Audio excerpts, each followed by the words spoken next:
Good morning and Assalamu alaikum, everybody. On behalf of the Impact UK, I would like to welcome you all on this very useful webinar. So the Impact UK is a non-profit organization in the UK, and it's based in the UK of Pakistani expatriates. And the purpose of the organization is to share the knowledge between Pakistani expatriates and the professionals back home in order to learn from each other and act as a bridge. And as you know that in the last 2020 and 21, it has been a devastating year for most of us as families and professionals and communities. The COVID-19 has affected us adversely, unfortunately. The only single most important good news I could say is the discovery of this COVID-19 vaccination. The science has done a miracle to discover this vaccine just in 9 months. And it's not only one vaccine, but there are 5 vaccines. There's a tremendous amount of work that has gone behind that, and the credit goes to the scientists, the patients, volunteers, and the governments. Since the vaccine came out, there has been a lot of information, of course, about the vaccination, its trials, efficacy, its short-term and long-term effects. Sometimes, of course, professionals need to get confused. And in order to make a good decision, it's very important that we look on the evidence behind the efficacy and their indications and any potential side effects. The Impact has organized these sessions on time to time in order to help people learn from each other's experience in order to educate our professionals and the public alike. Today, we got very interesting speakers from the UK and Pakistan, and we have got some experts and the representative from government of Pakistan to inform us about the rollout plan of the vaccination in Pakistan. We got Dr. David Strain, who is honorary lecturer at the Royal Devon and lead for coronavirus at the Royal Devon and Exeter Hospital. We also got Dr. Naseem Salahuddin, who is the head of infectious diseases at Indus Hospital, Karachi. And then we got Dr. Faisal Sultan, who is the special assistant to Prime Minister of Pakistan on health matters. We got Dr. Rubaba Khan, who is the Minister for Health for Government of Balochistan, to inform us about the rollout plan and how coronavirus has affected the community and how have they coped in Balochistan. So just as a matter of the data protection, the program is being recorded. So please, if you have any objections, make the team aware. We've already requested everybody to keep yourself on mute. There is an option to ask questions in the chat box, and then there will be a question answer session at the end to ask if there are any questions. So please bear up with us and you can write down your questions. So first of all, I would like to invite Dr. Faisal Sultan, Special Assistant to Prime Minister of Pakistan, Honorable Imran Khan Sahab, to inform us about the rollout of vaccination in Pakistan, please. Over to you, Dr. Faisal Sultan. Thank you. Thank you for inviting me and to asking me to speak on this very interesting and important topic today. Today marks exactly a year since we first saw a case of COVID, or a diagnosed case of COVID, I should say, in Pakistan. And so it's an important landmark for us. And in this whole year, it's seen us cope and counter the threat that has come from COVID.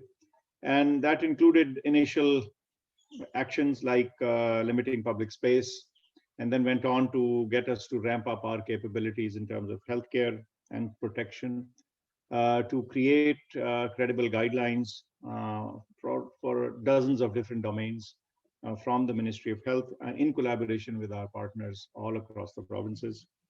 And then, amongst so many other interventions and reactions, the one important topic for today is our participation in vaccine trials. That, I think, was a very important point, important landmark for us, because for us to take part in a vaccine that would likely, in a trial that would likely generate registration and proof of concept data for a major vaccine to be used globally was an important step. And I think a number of our leading institutions took part in it. As far as the government's vaccine plan is concerned, I'll briefly describe it. Back many months ago, we put together a team of experts to actually list down the vaccines that were likely to make the cut. And we got about 8 or 9 candidate vaccines at that time. And we started working with them in a bilateral way, as well as looking at who all would be speaking to collaborative efforts like COVAX. We enrolled in the COVAX effort early on to make sure that as and when that became available, Pakistan was one of the earliest recipients for that. In parallel, we also spoke to governmental entities that were making vaccines, like a couple of Chinese companies. And so we had really a three-pronged strategy to ensure procurement. In parallel with this, we prepared for the rollout, the actual deployment of vaccines once they were available. This included strengthening of our expanded program for immunization network for the actual deployment, creation of a national vaccine dashboard and information system to ensure that there was that the data backbone available to ensure a consistent and proper deployment of the vaccine. We ramped up training of staff and also prepared a little bit our system for the possibility of a small procurement of the more stringent core requirements for a few of the vaccines that was expected. So here is the plan. We received the first consignment of vaccines from China, first 500,000 doses, and then another 250,000 or so that we made available for ourselves. So about 750,000 doses, which were enough for nearly 370,000 individuals. We had already prioritized the method in which the vaccine would be rolled out. And we had registered, and this effort had started well before, we had registered over 400,000 frontline healthcare workers, and this was as defined by the provincial health authorities. So along with their names and identifiers, they were ported into a national database, and we started our vaccine campaign nearly 4 weeks ago. And it's going well, but I think it needs to speed up a fair bit. Of the 400,000 approximately, as of last evening, I think we had vaccinated about 160,000 individuals. And some people were now getting onto their second doses, which was the 2 doses in this case for Sinopharm being 3 weeks apart. So about a week ago, we opened up the possibility of vaccinating general healthcare workers. In other words, those that were not necessarily frontline. And so we've had additional registrations for them as well. This process is ongoing, and we hope that it will get completed within March. In parallel, we had sought availability of vaccines both through bilateral means, but also through the COVAX facility. And the last information we have on this is that about 2.8 million doses of the AstraZeneca vaccine will be made available in early March. And that will allow us to initiate our next phase, which is the general population. There again, the prioritization sequence is based on age primarily, but we have already opened up pre-registration for our citizens above the age of 60. And we expect that we will actually lower this number further and invite people over the age of 50 within the next few days to pre-register. The vaccination deployment, however, will continue in a sequential fashion, starting with the elderly first. Now, our target is, so we are a country of 220 million people. About 100 million people are technically eligible to receive this vaccine based on our age pyramid and other factors. And we do feel that by the end of the year, if we have reached out and vaccinated about 50 million people of the 100, that would be a reasonable target, given that some immunity in the community would already exist because of a fair number of cases that have been detected and some that were undetected. So to reach this level, we really do need to seriously ramp up the daily vaccination numbers once we get to the general population.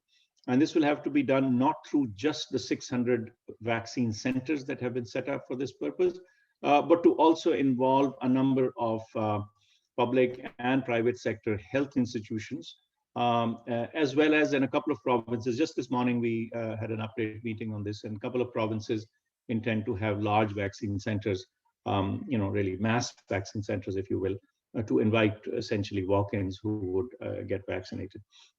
We've created a system where every individual receiving the vaccine is identified through their NIC, the National Identification Number, and it generates a little PIN code from their cell phone so that for the follow-up dose, they can be reached and so forth. So the documentation part of this is going quite well.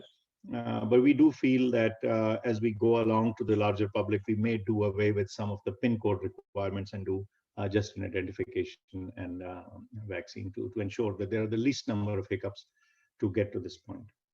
In addition, we are likely to, once the general vaccination starts, we are likely to reach out to large structured organizations that have their own healthcare systems to allow them to deploy the vaccine through their own health networks to ensure that we have maximum coverage. So that's the general plan. There are details of which will escape us a brief presentation like this or a conversation like this, but we'll be sharing this as we go along. Lastly, we have allowed the possibility of the private sector to register if they wish to. That likely is going to be a very, very small proportion of the overall vaccination campaign, but we did not want to squelch or turn off any source or possibility that felt that they could procure and get vaccine. But the large majority, the overwhelming numbers, I think over 99% of vaccinations will occur through the public sector network. So we have allocated money to purchase vaccines as and where we feel that there may be either a gap or a delay, so that we can plug any gaps. And we have currently $150 million from the government to spend, which can easily be added when we require. So we are okay in terms of the preparation. We are happy with the fact that we have started. Still not happy with the pace of vaccine yet. And so for that last bit, an important campaign for the public is nearly ready, which we will launch as the vaccine campaign, as the vaccine becomes available, to ensure that any conspiracy theories and misinformation is adequately countered, because that remains a challenge, I think, globally. So I'll stop here, and I hope that we have a great meeting. Thank you. Thank you very much, Dr. Faisal Sultan. I think that's very helpful, particularly how government of Pakistan has successfully and well managed the pandemic itself. And I'm sure you will do well in terms of the vaccination as well. And I agree that it's very important to counter the misconceptions and the misinformation, which has unfortunately been an issue for us in the UK, particularly our Asian communities, to educate them about the vaccination. So thank you very much for very useful information. So on the panel, we also got Dr. Rubaba Khan Buledi, who is a Minister for Government of Balochistan for Health. And I'm really glad to have her on the panel. As we know that Balochistan comprises a vast area of some underdeveloped land and people and communities, and sometimes there are resources issues. So we would like to hear from her, how have they coped with the pandemic so far, and what is the plan for the COVID vaccination of government of Balochistan? So Dr. Rubab Khan, are you, can you hear me? Or, Yes. okay. Can you hear me, please? Am I audible? Oh, yes, you are audible. Am Exactly. I audible? Yeah, we can see you now as well. Oh, okay. Yes. Yeah. Uh, okay. Assalamu alaikum and greetings to everybody. Um, as Dr. Faisal Sultan said, the National Institute of Health has been has played a very pivotal role in dealing with this pandemic, and been receiving guidelines from them. Um I think in the beginning, we had a lot of issues because since this was something that the world had never seen before, there was a lot of confusion. And we were, and in Balochistan in particular, as you know, as you've mentioned, it's a vast area. It's different from the rest of the country. And if I say it to be exact, each district varies with the other district. So we've got, it's different demographically, geographically, culturally, and we lack means of communication because it's a very vast area and the population is less in Balochistan. So the first thing when the COVID hit us was the collection of samples, its transportation, and where we would test them. Because we didn't have the testing facilities there, we had only two labs, PCR labs in Quetta at that time.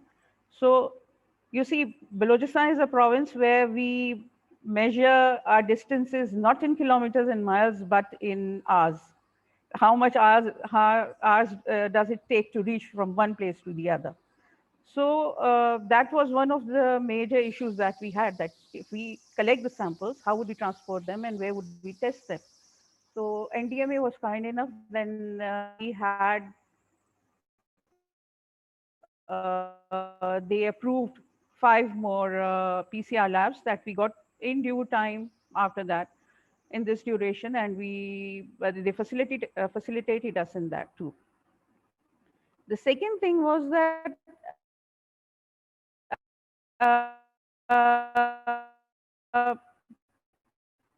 I think in a state of confusion, it was being looked at as a stigma. So people were not reporting cases, and but it was a very hush hush sort of a thing, that don't say that, because of the isolation that the patients were going into. That was another issue that we had, because home isolation was sort of a new concept at that time.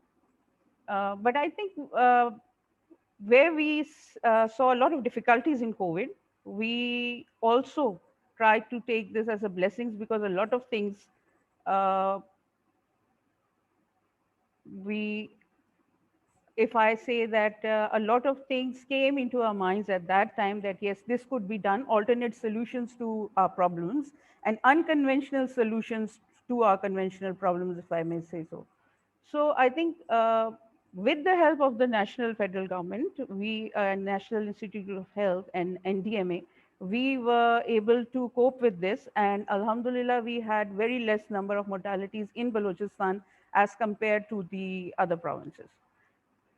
A lot of things that we faced at that time, I, I think it was a lesson very well learned, and I've been saying at this at different forums also, that we've been in Balochistan in particular, we've been it has been a blessing, and we've been lucky that we've had very good leadership, and from the federal government also. And Dr. Faisal Sultan, I must say, he has always been so kind and he has guided us. Uh, we've taken this thing, and with collaborative efforts, we have managed this very well, Alhamdulillah, in Balochistan. Now, as for the vaccination that we are going, we've registered, I think, over 20,000 healthcare, front care, health line workers, and we've with the front care health line workers also and the general healthcare workers also, and we have now vaccinated more than 5,000 plus. Now, in the vaccination process, the first and foremost thing that we had in our mind that this would cause us a very big hurdle was the cold chain maintenance of the vaccine, because we do not have that sort of facility or infrastructure in Balochistan other than Quetta. So we were very much confused at how would we manage, because we've got a lot of distance to other districts as well.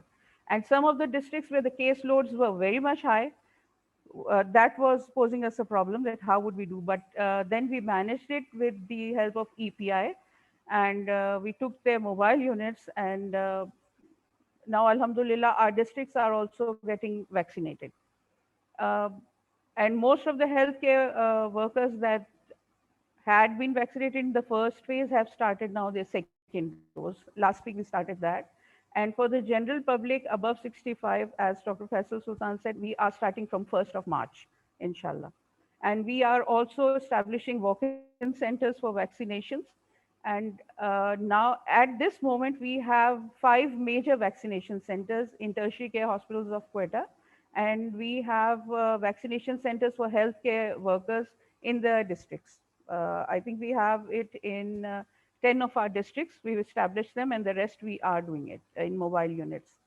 So I think with all the guidelines that we are getting from the NCOC, from the Federal Health Ministry, we are coping with it, I think, and we are learning a lot of lessons and trying to mold ourselves into this. So that's it from me. If you want to ask any particular questions, most welcome. In context of Balochistan, that is. Thank you very much, Dr. Thank you Buledi. so much. This is really very helpful to understand, and it is impressive how Balochistan has done so well with limited resources. And I can understand there would be challenges Yes. with the cold chain due to long geography to cover. So I'm not sure if you are making the large public centers for the vaccination, or are you going to do it on the like in individual clinics levels? Yes. You see, in Balochistan, the private healthcare sector is not that much developed. So we have only public hospitals, the tertiary care hospitals. The private sector is only developed in Quetta. The districts do not have that kind of a facility at private level. So we are doing it in DHQs, that the district health care hospitals. And private sector, we are not bringing in the labs or something because we only have them in Quetta. And I think at this moment, we would not like to have anything parallel to what the government is doing, because that sort of that creates a lot of confusion. And you see, we are a nation still, as Dr. Faisal Sultan also mentioned this, that we have these conspiracy theories and everything. So we are a nation where polio is still rampant because of this, and we have been launching campaigns for that too. So COVID vaccination is something new. We do not want to bring in a lot of confusion, additional lot of confusion in this matter. So we are not allowing the private sector right now because of the availability also, but some labs in Quetta have asked us to start this. I think when we start it for the general public, maybe then we would make a policy for them and allow them to start vaccination. But right now, we are only doing it in government hospitals. That's brilliant. That's great. Thank you very much, Dr. Buledi. Thank you. We might have some more questions from the audience later on, but we Okay. have planned to go for the presentations first. So if there are any Yes, more questions, then we will come back to you. Okay, most welcome for the Very kind questions. of you to Thank take you. time. Thank you. Thank you very much. Our next speaker is Dr. David Strain, who is the honorary senior lecturer in the University of Exeter and the COVID-19 infection lead for Royal Devon and Exeter Hospital. So Dr. Strain, if you would like to introduce yourself again briefly, and then please, Dr. David Strain is going to talk about the use and abuse of science during the COVID-19 pandemic. and the evidence-based practice and how the evidence has been generated and used to make decisions. So over to you, Dr. Strain. Good morning, everyone. I do have some slides to share if you will forgive me for a second. I'm just going to get these up and running. Too many different screens open, I'm afraid.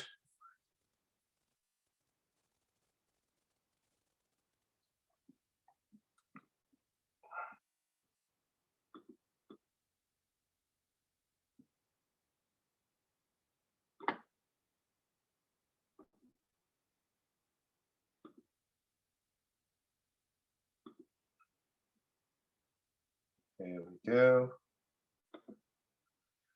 Fabulous.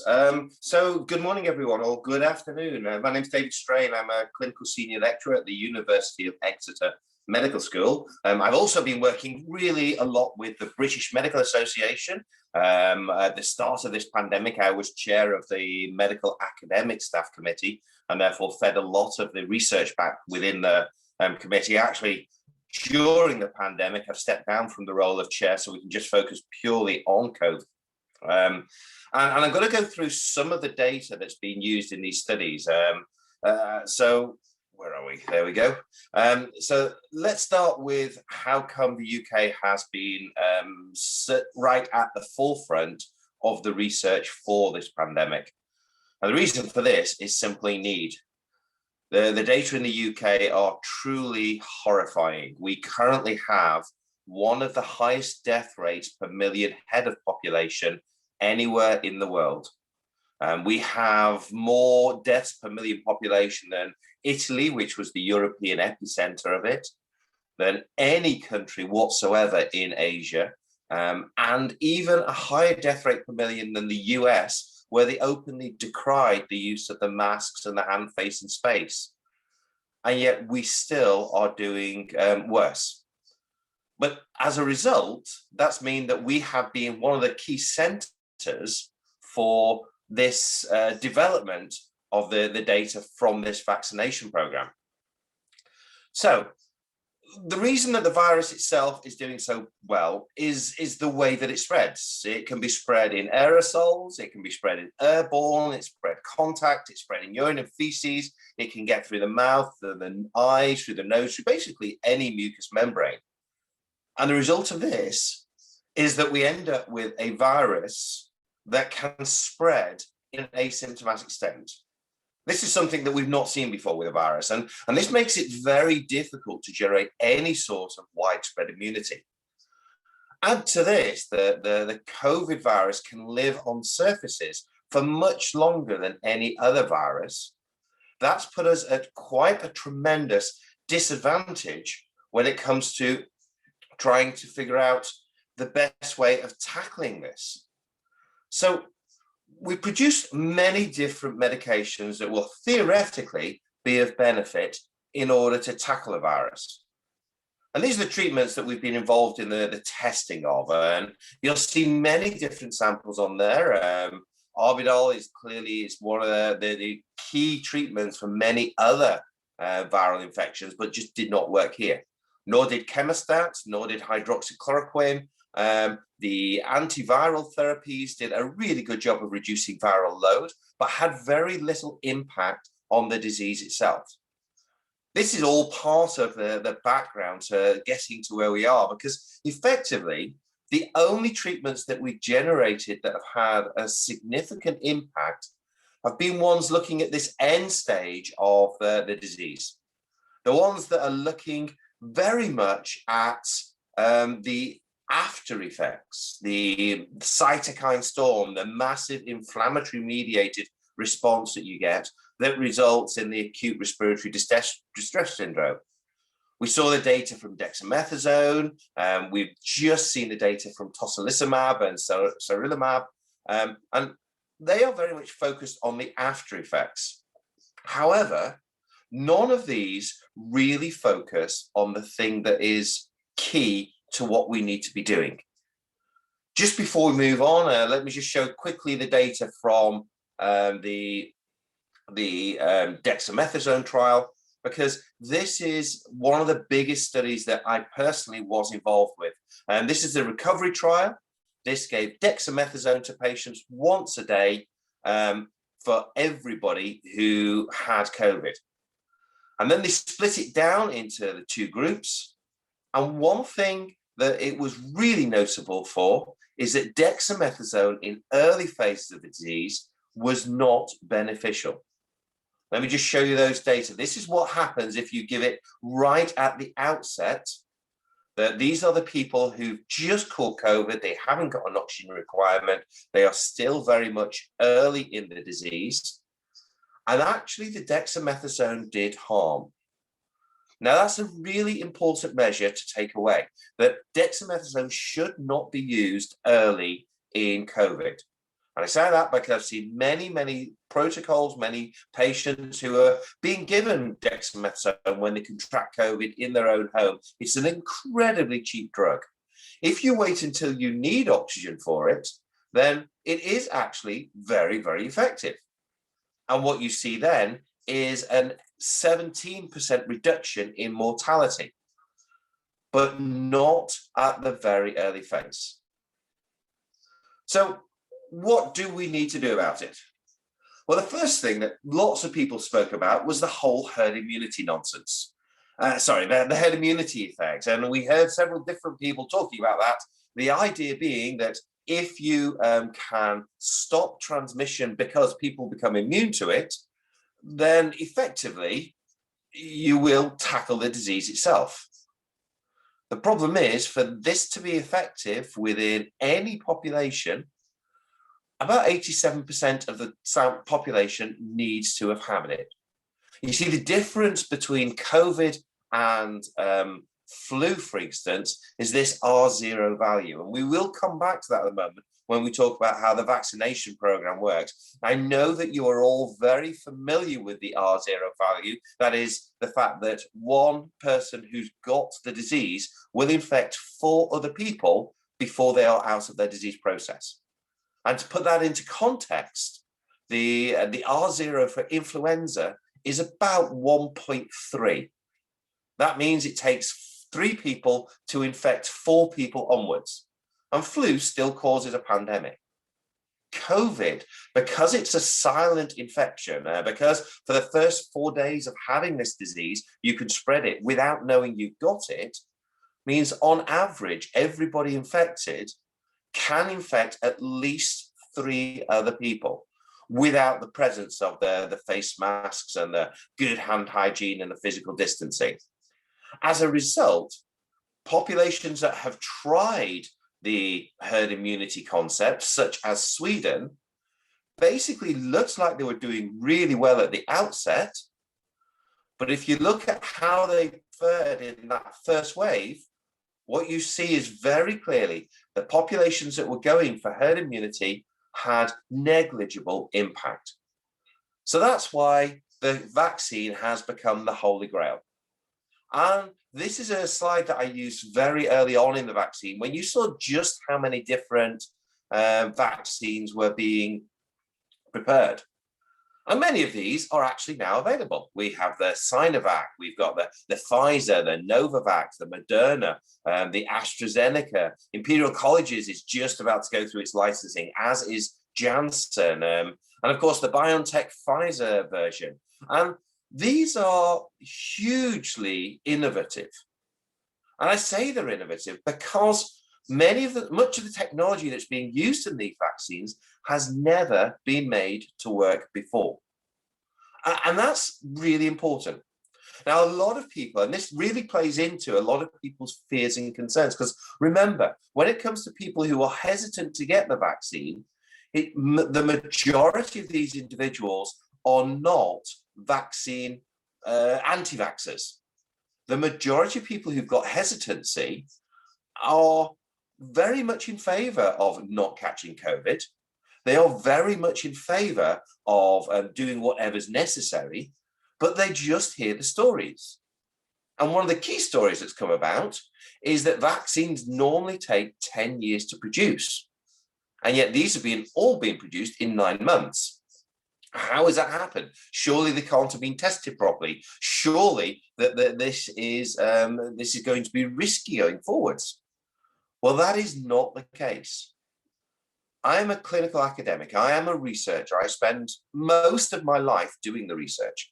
Let me tell you what that 10 years normally involves. You will do one study that takes about 6 weeks. You will then spend 3 months collating those data because you're underfunded, you don't have access to all the computers that you need, you don't have access to the statisticians. You will then spend another 6 months trying to get those data published because you have to work through the peer review process. You then have to start writing a grant to go from phase 1 to phase 2. So a 6-week study has actually taken close to 18 months before you're ready to progress to the next stage. The next stage is another 6-week study on a larger sample population. And you then go through the bigger processes. However, due to usually delays getting the population, getting samples, getting people to come along and waiting for people to catch the disease, a study that should take 6 weeks usually takes closer to about 12 months to do.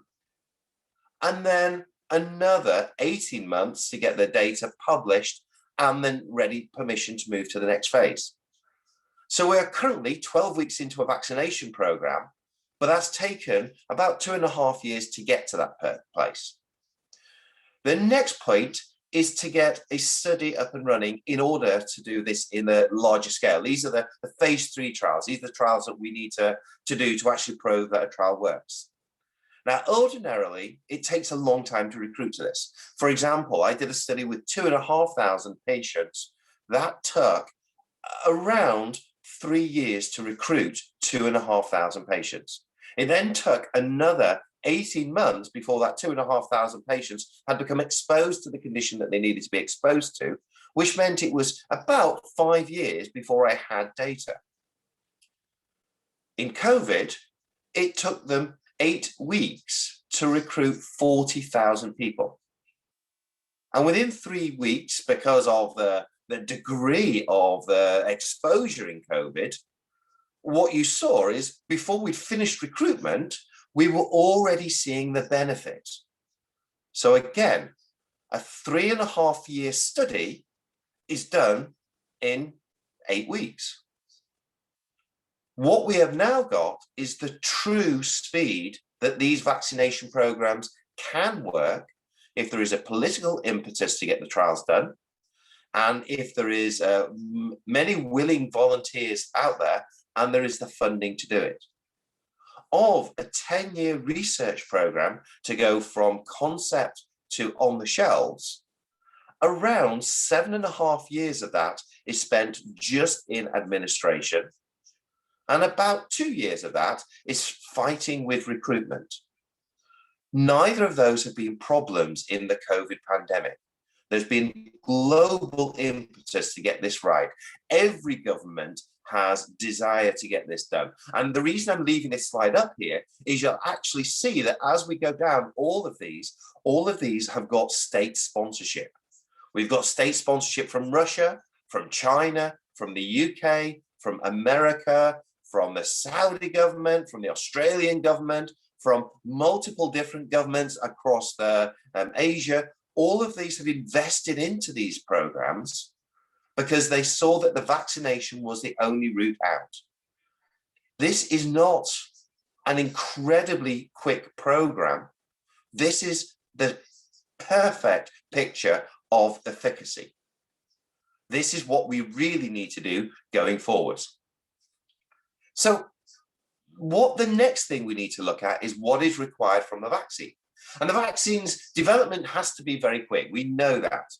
We need to find a route that we can get to the vaccine in as many people as possible. Ideally, it would be a single dose. But if it requires multiple doses, remember that most vaccinations do require multiple doses. If it's multiple doses, the other thing is it needs to be manufactured at speed. At the end of the day, we've got about 7 billion population that we need to tackle with this, and it's a global problem. It needs to prevent serious illness in the recipients as soon as possible.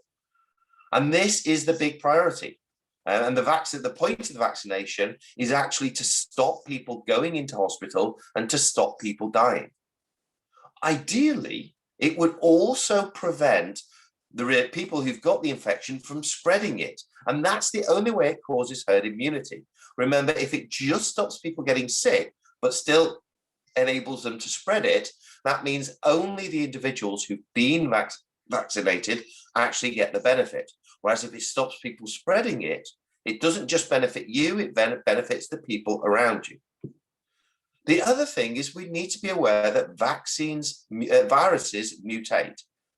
I mean, that's just a transcribing error. Every single vaccine will make millions of copies. If you make millions of copies of anything, there'll be transcription errors. The majority of these transcription errors will result in a viral code that cannot replicate. However, occasionally, there'll be a transcription error that makes something that can replicate and might even give it a survival advantage. So, what are the types of vaccines that we've got?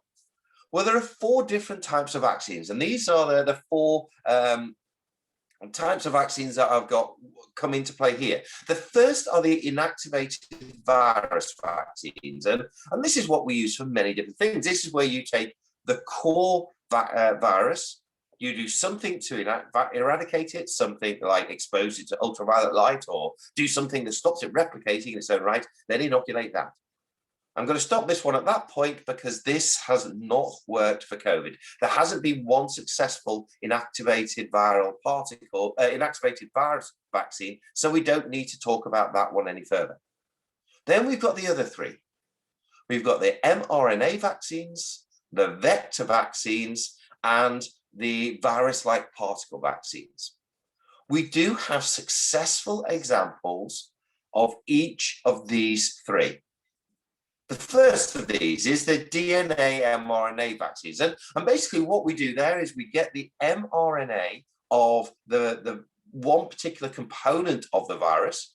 So in this case, we go for the spike protein. The spike protein is the bit that allows the virus to enter the cell. So therefore, that is the thing that stays the same in all virus. And if you can code for that spike protein, we then inject that mRNA into the individuals. The mRNA goes into the cells and is then transcribed.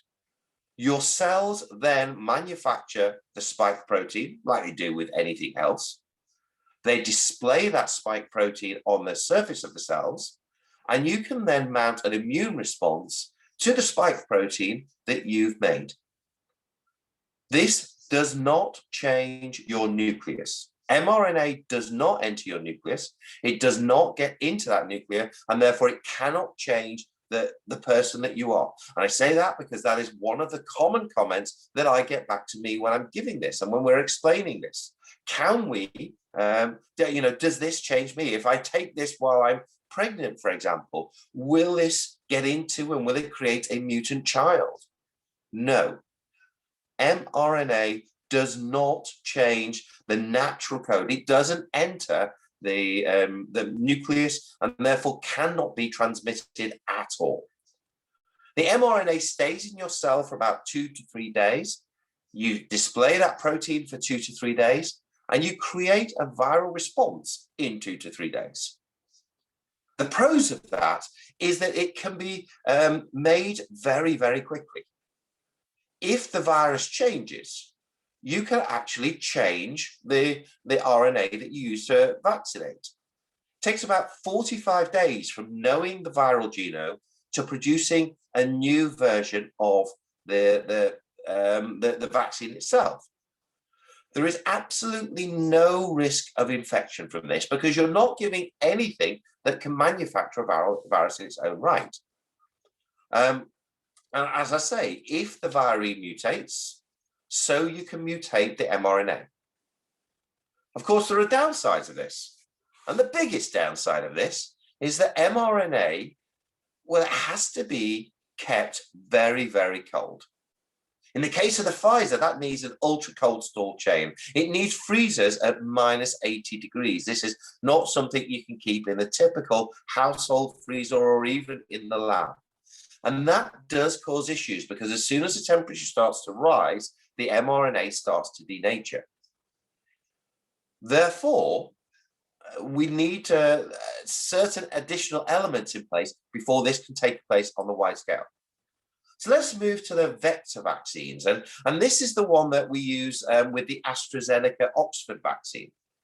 What we do here is we take another completely harmless organism, and in the case of the AstraZeneca, we've taken the chimp adenovirus, hence the CHAD abbreviation for it. In the case of the Sputnik virus, it's taken 2 different adenoviral vectors, and then we change the code of that virus to make sure that it cannot infect an individual, and we put in the code that then makes it produce the spike protein. And actually, this from that point on works exactly the same as the Pfizer or the Mrna vaccine, the mRNA. The way this works is you introduce the virus, the RNA from within it or the DNA from within it gets into your cells. It then produces its own version of spike protein. And as a result, you then produce your response to the spike protein.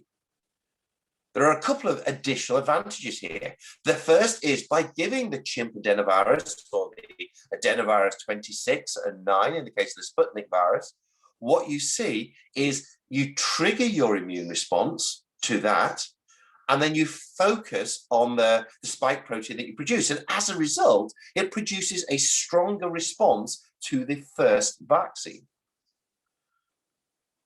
The disadvantage, the other advantage, of course, of that is that we can keep that at a standard fridge temperature.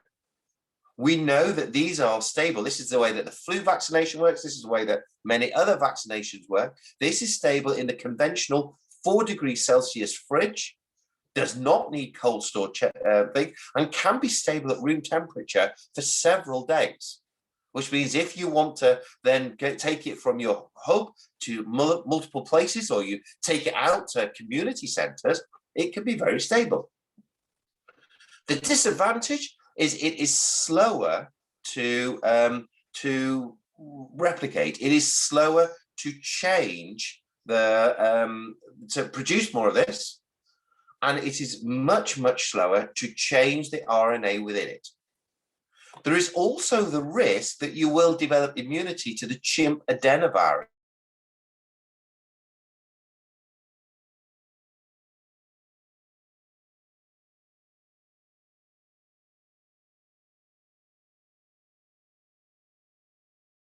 Actually, it was less efficacious than if you gave them 12 weeks apart.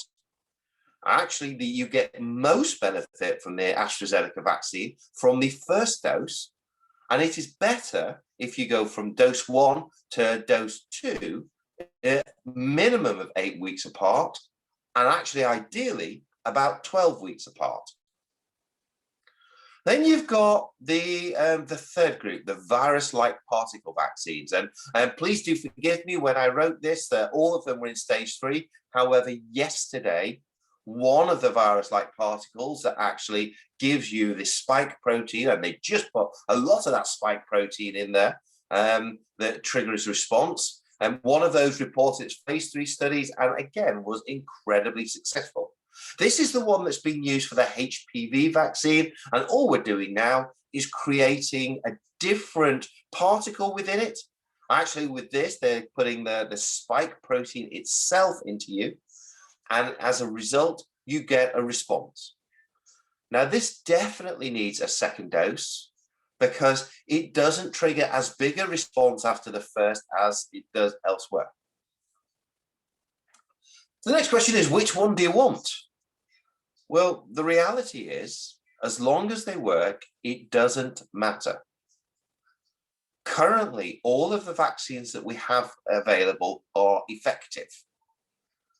The advantage is that we have the mix and match strategy, because previous data has demonstrated that if you use one type of vaccine and then you come in with a second type of vaccine, you actually get a better response than using the same vaccine twice. And that has caused lots of controversy. I'm saying that's previous data. During this pandemic, it's been missed because of all the focus on the pandemic, but Ebola, the major disease, Ebola has now got a vaccine that is made up of a first jab of an AstraZeneca type vaccine, followed by a second jab of this virus-like particle vaccines. So it uses two different technologies, two different vaccines, and that's the only way we've been able to make an Ebola vaccine effective. The next question is, who do we vaccinate? The majority of us are going for the obvious groups, but there are two clear strategies. The strategy is we can either ring fence some populations.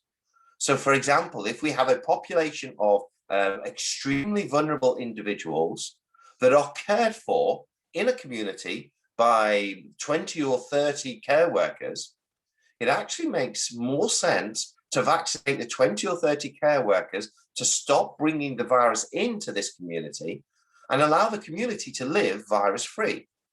That works in this ring fencing approach.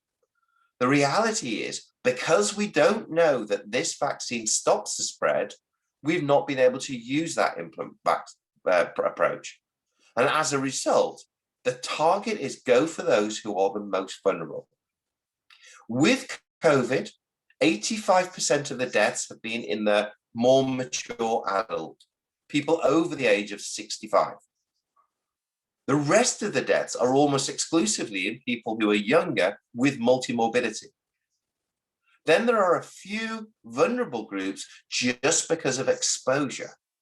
Now, when you think about risk of catching a disease, you look at the risk is a composite of how vulnerable you are to get it, how vulnerable you are if you get it, plus your risk of catching it. Vulnerability is all about age. Risk of catching it is all about exposure. And clearly the group who's got the highest risk of catching it due to exposure is the healthcare workers who are dealing with this at the front line. So the population's approach appears to be go for the eldest and go for healthcare workers. And the healthcare workers is not actually doctors being selfish because we are here at the front line and therefore we've got the vaccine in our hands and we should use it. It is purely about we have the greatest exposure. The more exposure, the more replications.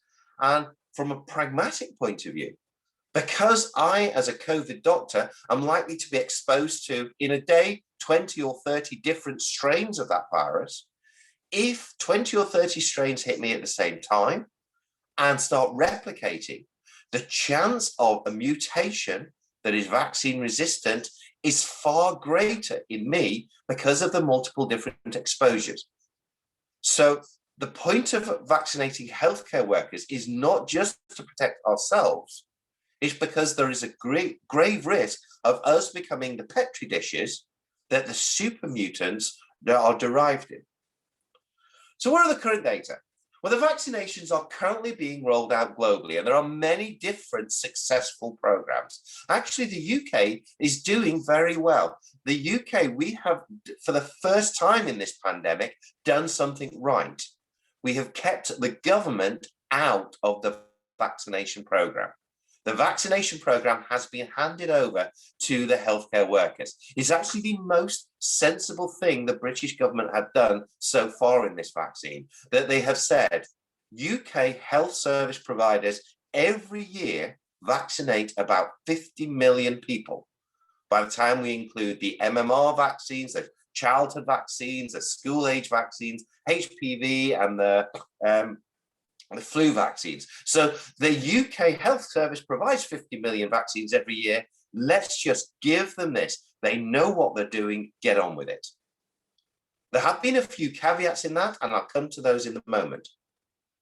But actually, the group that's been more successful than us is in Israel. In Israel, 600,000 people were vaccinated within the first month, and they've been followed through. So they've all had their second vaccine. And from this, we get to see the data of the first 600,000 people compared to the 600,000 people who haven't been vaccinated but have been matched. And what we see here is the impact of that vaccination. And you see that for the first 14 days, the vaccine does absolutely nothing. And about day 21 onwards, it starts to be efficacious. But one thing to take note of here is the way that these curves differ. Whereas the unvaccinated, the group in red, it continues to climb, the group who've been vaccinated, actually, their line turns flat. And if you look from about 28 days onwards, there are effectively no new cases, maybe 1 or 2 new cases. Now, it's important to say Israel vaccinated according to the strategy. So at 21 days, everybody here received a second dose. So from 21 days onwards, actually about 28 days, when that second dose has taken effect, what you see is a flat line. It effectively stops vaccination efficacy. Stops vaccination spread. When you look at the symptomatic COVID, we see exactly the same picture. We see that the patients getting the symptomatic COVID is equally dropped, as had the cases for both hospitalization and severe COVID. So from that second dose, you are effectively stopping spread. This is the strategy that we really need to be looking out for. The problem is that when you start looking at the numbers, the numbers that people talk about here tend to be the percentages of people who don't get it. And if you look at the efficacy at day 28, and you just look at efficacy at day 28 or day 42, this doesn't look impressive, because the difference between the red and the blue here is that it's reduced infection by about 50 or 60%. That's not the right way of looking at it. We should be looking at it taking day 21 as time 0. And effectively, that's where you see numbers of about 89 to 95% efficacy. Now, you start to looking at those numbers, that becomes really important when we need to decide how many patients we need to vaccinate going forward.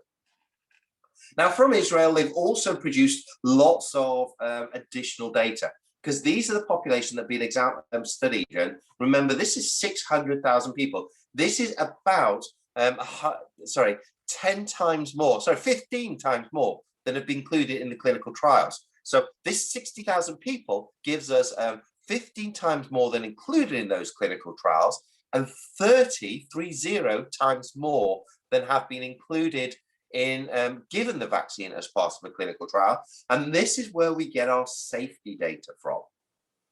And what we've demonstrated across all of these populations, these are populations that people have highlighted that they are concerned that it might not work as well for, or it might be harmful for. These are populations that it gives us the good data. Important to know that here we've got safety data from pregnancy as well. There are 1,500 people who've been vaccinated who were pregnant. Now that's 0.3%. It doesn't sound like many, but that compares to 30 in all of the clinical trials.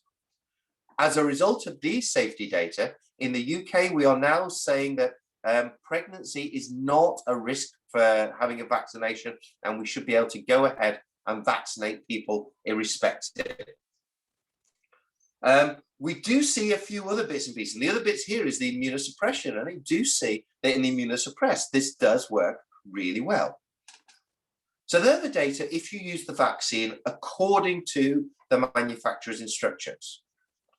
However, in the UK, we were in a dire picture. And I just want to reiterate how bad things are in the UK.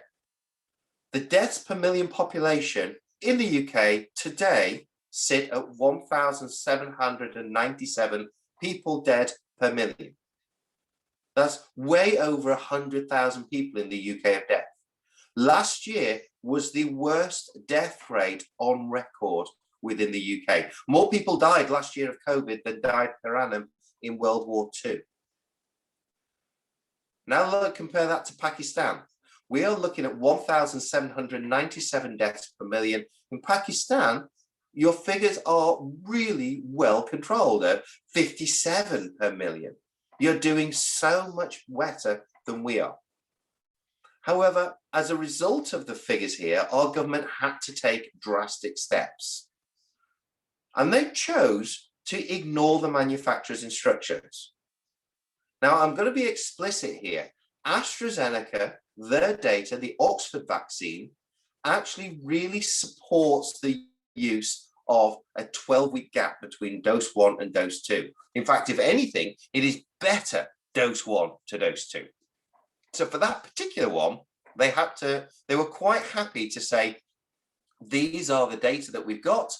We are good that we can extend this. We can give as many people as possible their first dose within the next few weeks. And they've done it hugely successful.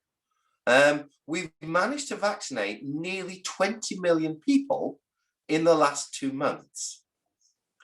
However, the single dose strategy may not be quite as good as we hoped. This was the justification by which the government went for a single dose strategy. These are the figures from the Pfizer trial.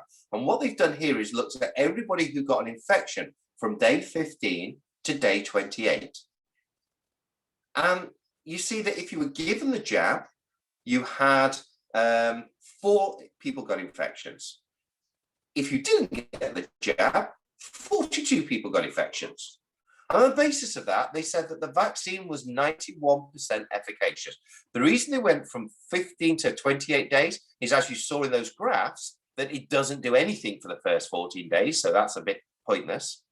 And the second reason they looked at was because in the trials, they looked for symptomatic disease. Now, if you catch COVID, that means it takes 5 days before you become symptomatic. So if you present with symptoms within the first 28 days, you caught COVID before your second jab, and it just didn't become apparent until after the second jab. So how has that worked in principle? Well, on Monday, we saw the first data that looked at how this has worked within the UK. And there's been 3 different studies that have reported. The first is the Siren study. Siren study is taking healthcare workers, and on a regular basis, we are having our antibodies measured. We're having antibodies to both the spike protein and nuclear capsid protein. Spike protein is the thing that we're vaccinating against. And as a result, that tells you how successful the vaccine's been. The nuclear capsid tells us it is not from the vaccination, it only comes from a natural infection. And that tells us how many people are still getting infected, even if they're not getting symptoms of from the disease. And what it suggested is infection in staff was reduced by 70% by a single dose. That sounds pretty impressive. That's the sort of numbers that that would be really impressive for something like influenza that only achieves a 67% reduction. However, for COVID, we worry that that's not good enough, because that means 30% of people who are exposed are still infected. Now, from a healthcare point of view, actually the chance of us dying of this disease is very, very small. We're mostly young and fit. However, long COVID, we are actually at a higher risk for, because of our active natures and because we've got the habit of pushing through the disease. The other thing is, if it's only stopping 70%, that risk of becoming the petri dish that produces the virus escape mutations, that is actually increased. And that 30% that are still catching the disease are at a very high risk of then spreading potential virus mutations. What about from the public effort? So Public Health England, well, they have been monitoring the infection rate. And I stress that these are the data from the Pfizer vaccine.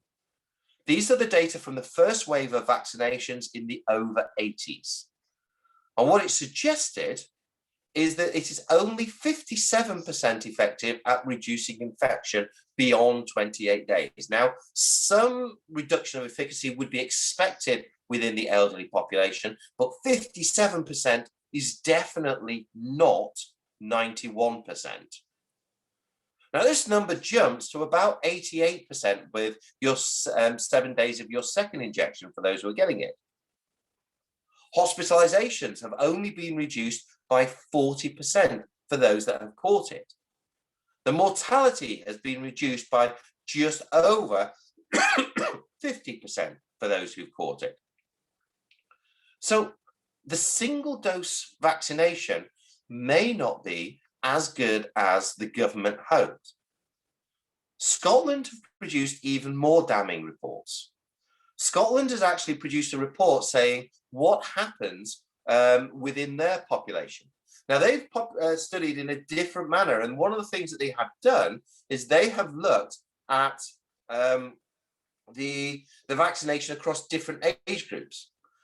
And this is a population of youngsters. This is the population of those under the age of 60.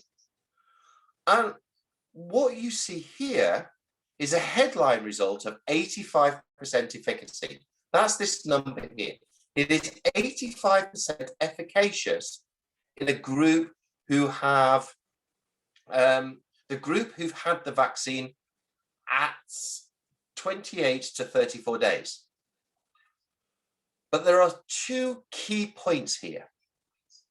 The first is the first week. Look at those numbers very carefully. That actually demonstrates very clearly that actually in the first week after catching COVID, infection rates rose. 35% increase in infection in that first couple of weeks. Now, that is really, really important information. And the reason that's so important is because that's all about behavior.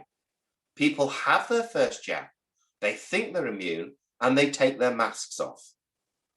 Your first week after a vaccination, for many of those people, it's the first time that these people have actually engaged with other people. They've been maintaining their isolation.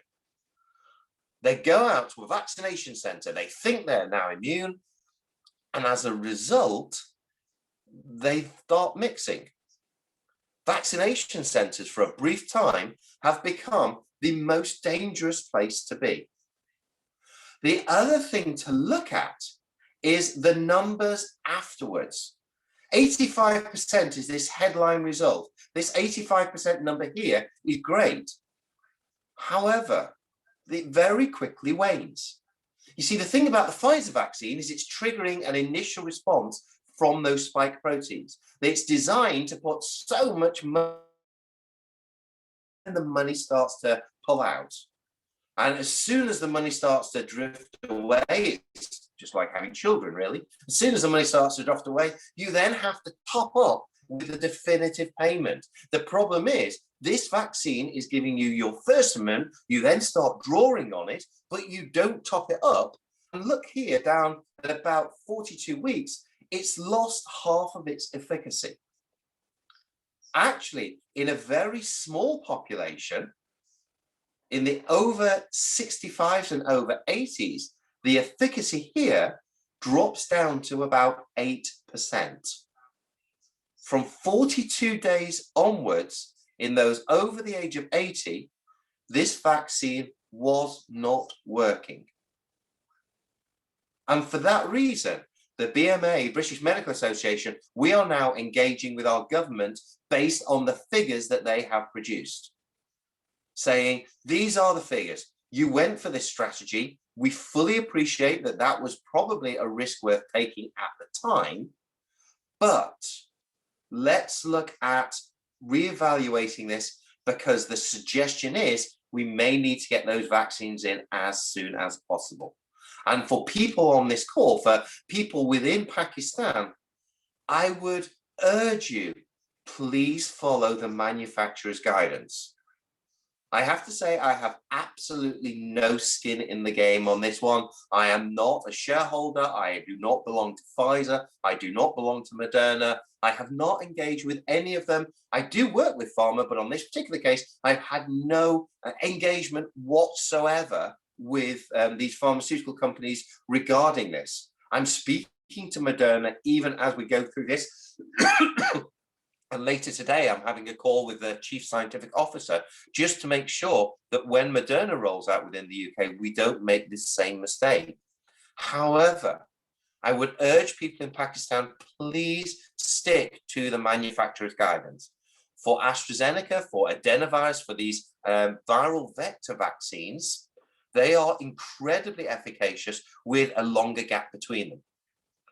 With these mRNA vaccines, these data from the real world, from the millions of people who've been vaccinated, suggest a very quick loss of efficacy.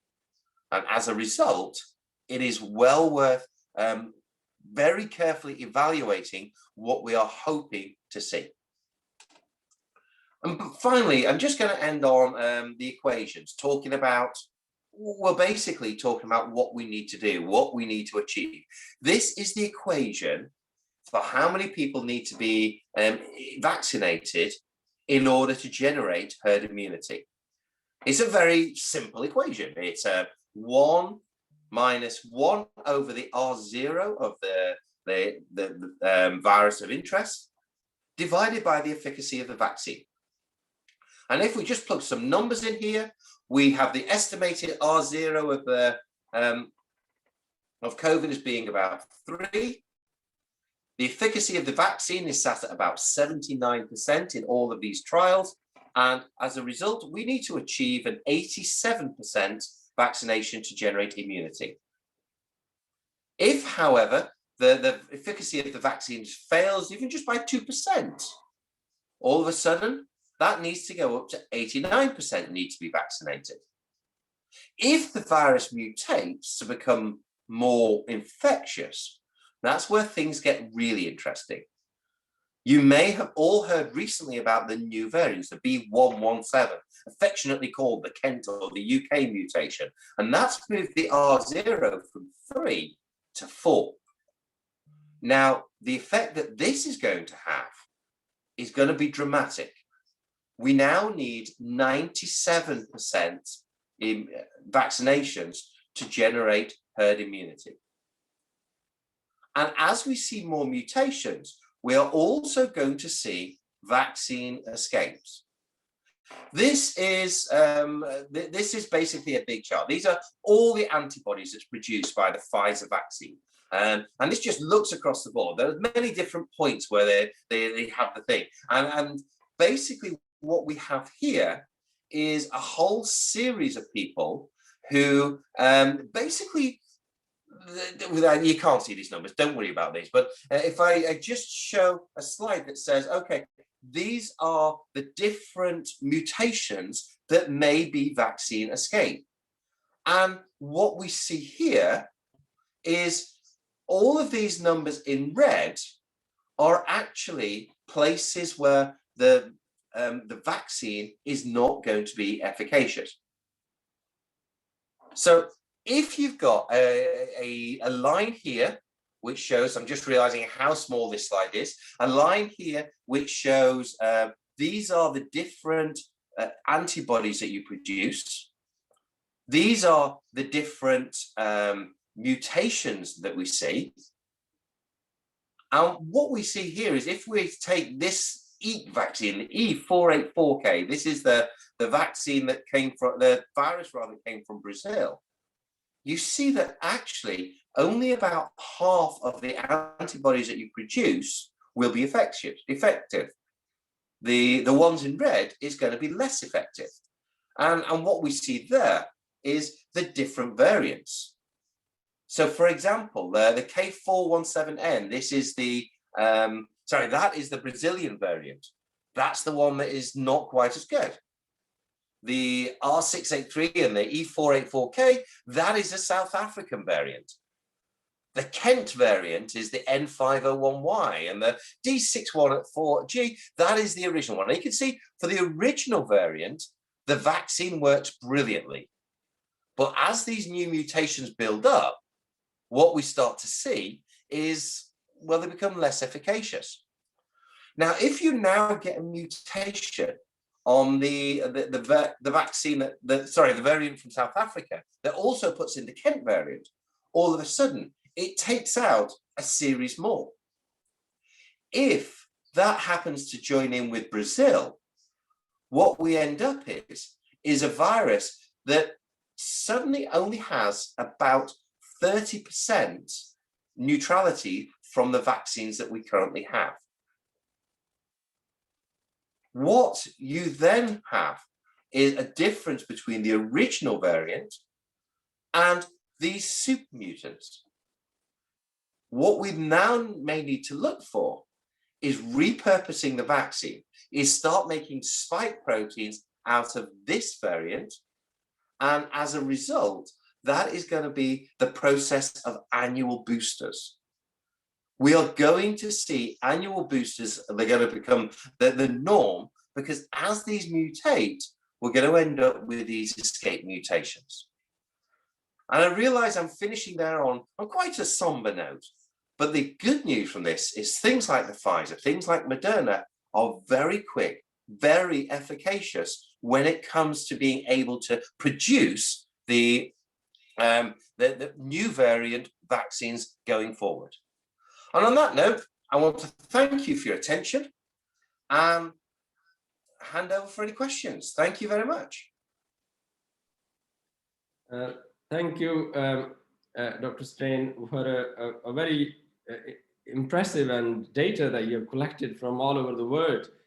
And I'm really glad that you even collected data from Pakistan and Israel, the countries that have done well and not done so well. I think we will have some questions for you at the end, and I was looking at the chat box. You've already touched on some of those questions, but is that okay if we come back for some more questions to you at the end? Of course. Is that all right? Okay, so I would like to invite Dr. Naseem Salahuddin, who is head of the infectious diseases, and she can advise us and inform us about the Cansino phase 3 trial in Pakistan, because Pakistan is one of the countries where this vaccine was had a trial initially, and now is first phase of implementation. We would like to know how Pakistan has managed so well in terms of the infection, and then we will have some question answers at the end jointly from Dr. Naseem and Dr. Strain as well. So Dr. Naseem Salahuddin, over to you, please.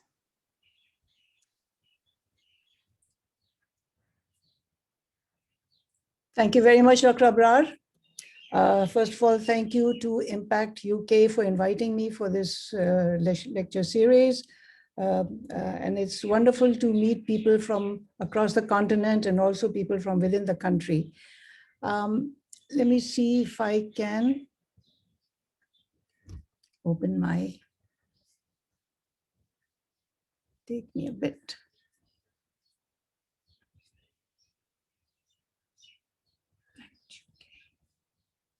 Just give me a second, I'll be there in a moment. These are tricky things.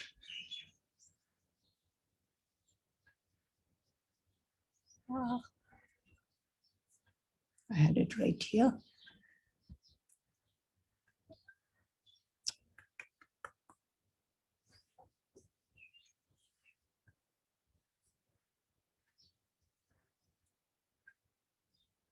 Excuse me, I just will be there in a minute.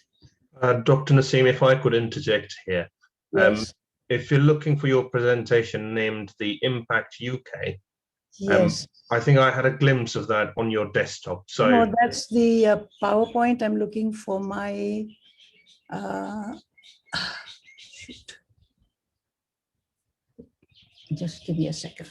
Meantime, you can carry on with questions till I thought I was very efficient, but sort of fallen apart. I think that's Go ahead all. and ask Dr. David any questions so that I can I think find quickly, Dr. Strain, if I could ask about, I know you already touched on the Okay. pregnant Okay. woman, it's perfectly fine. There was a question in the chat box about lactating women of the vaccine. Any impact on the lactating woman?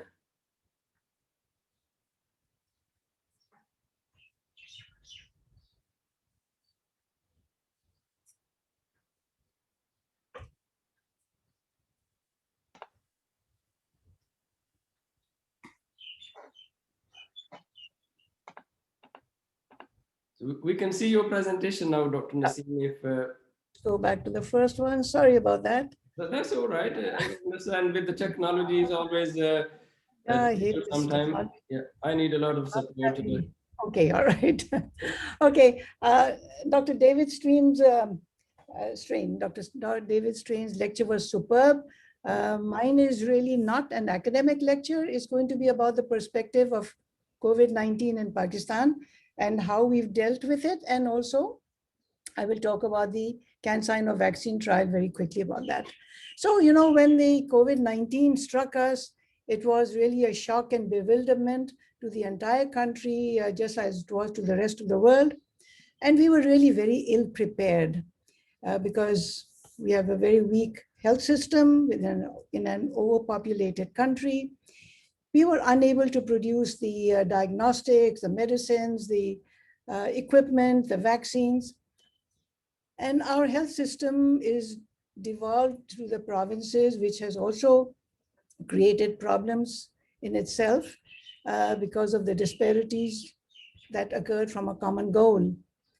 There has been a lot of disinformation, but we've tried to hold on to that as well. And however, so I'll just quickly go through some of these slides because I know you're more interested in the trial.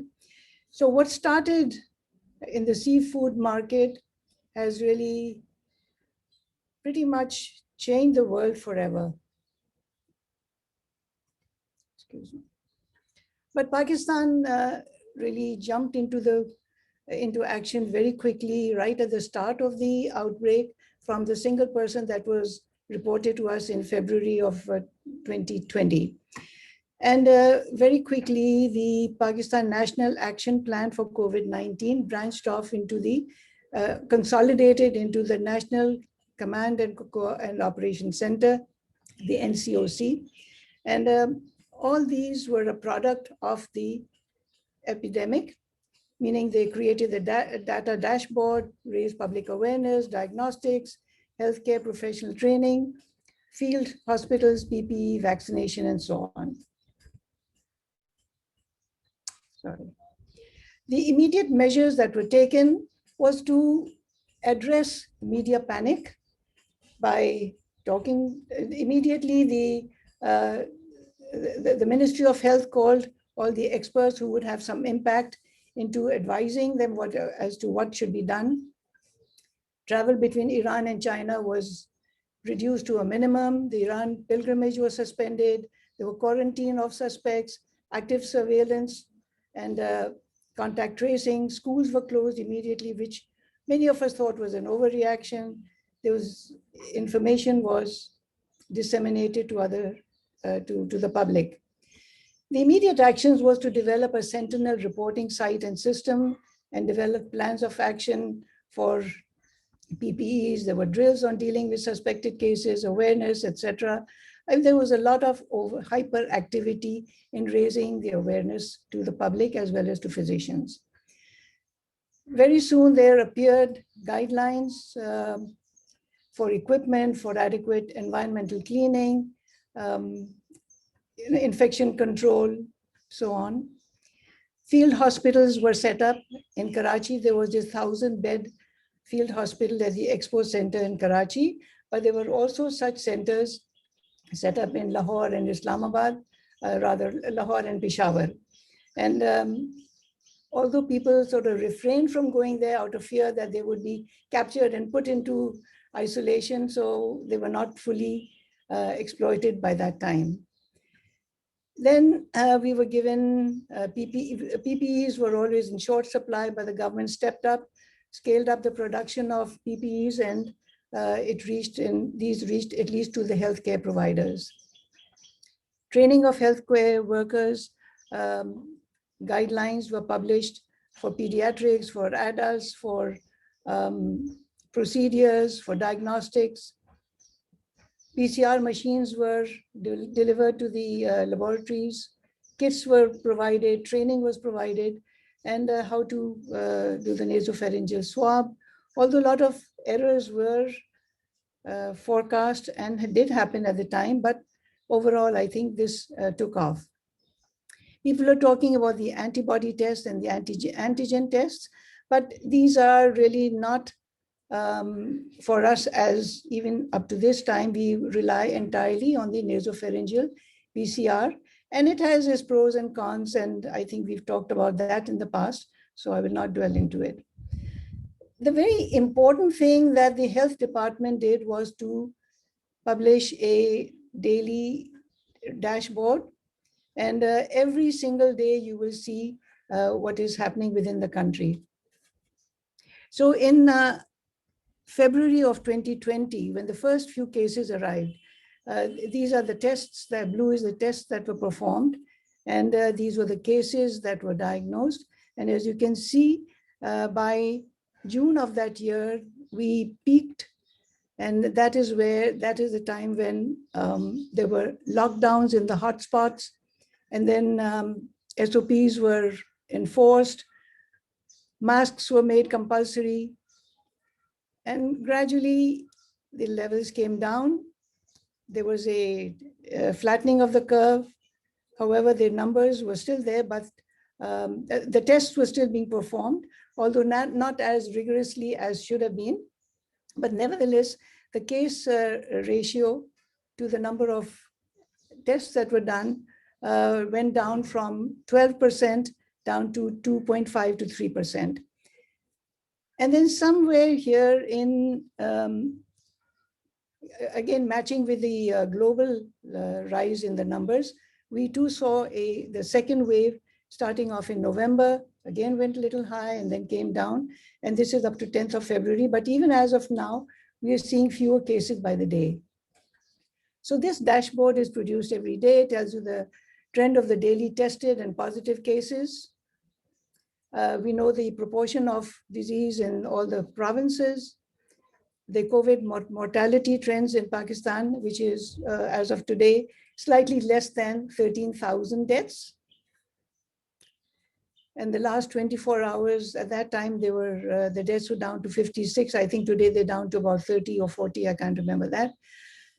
And each day they tell you the average stay in the hospital and on ventilators. Age and gender distribution is rather interesting, but I think it matches with the global trend.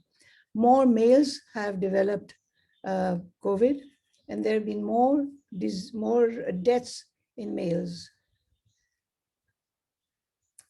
75% of the deceased had some form of a comorbidity, which is also a great warning for those with uncontrolled diabetes, congestive cardiac failure, malignancies, and so on.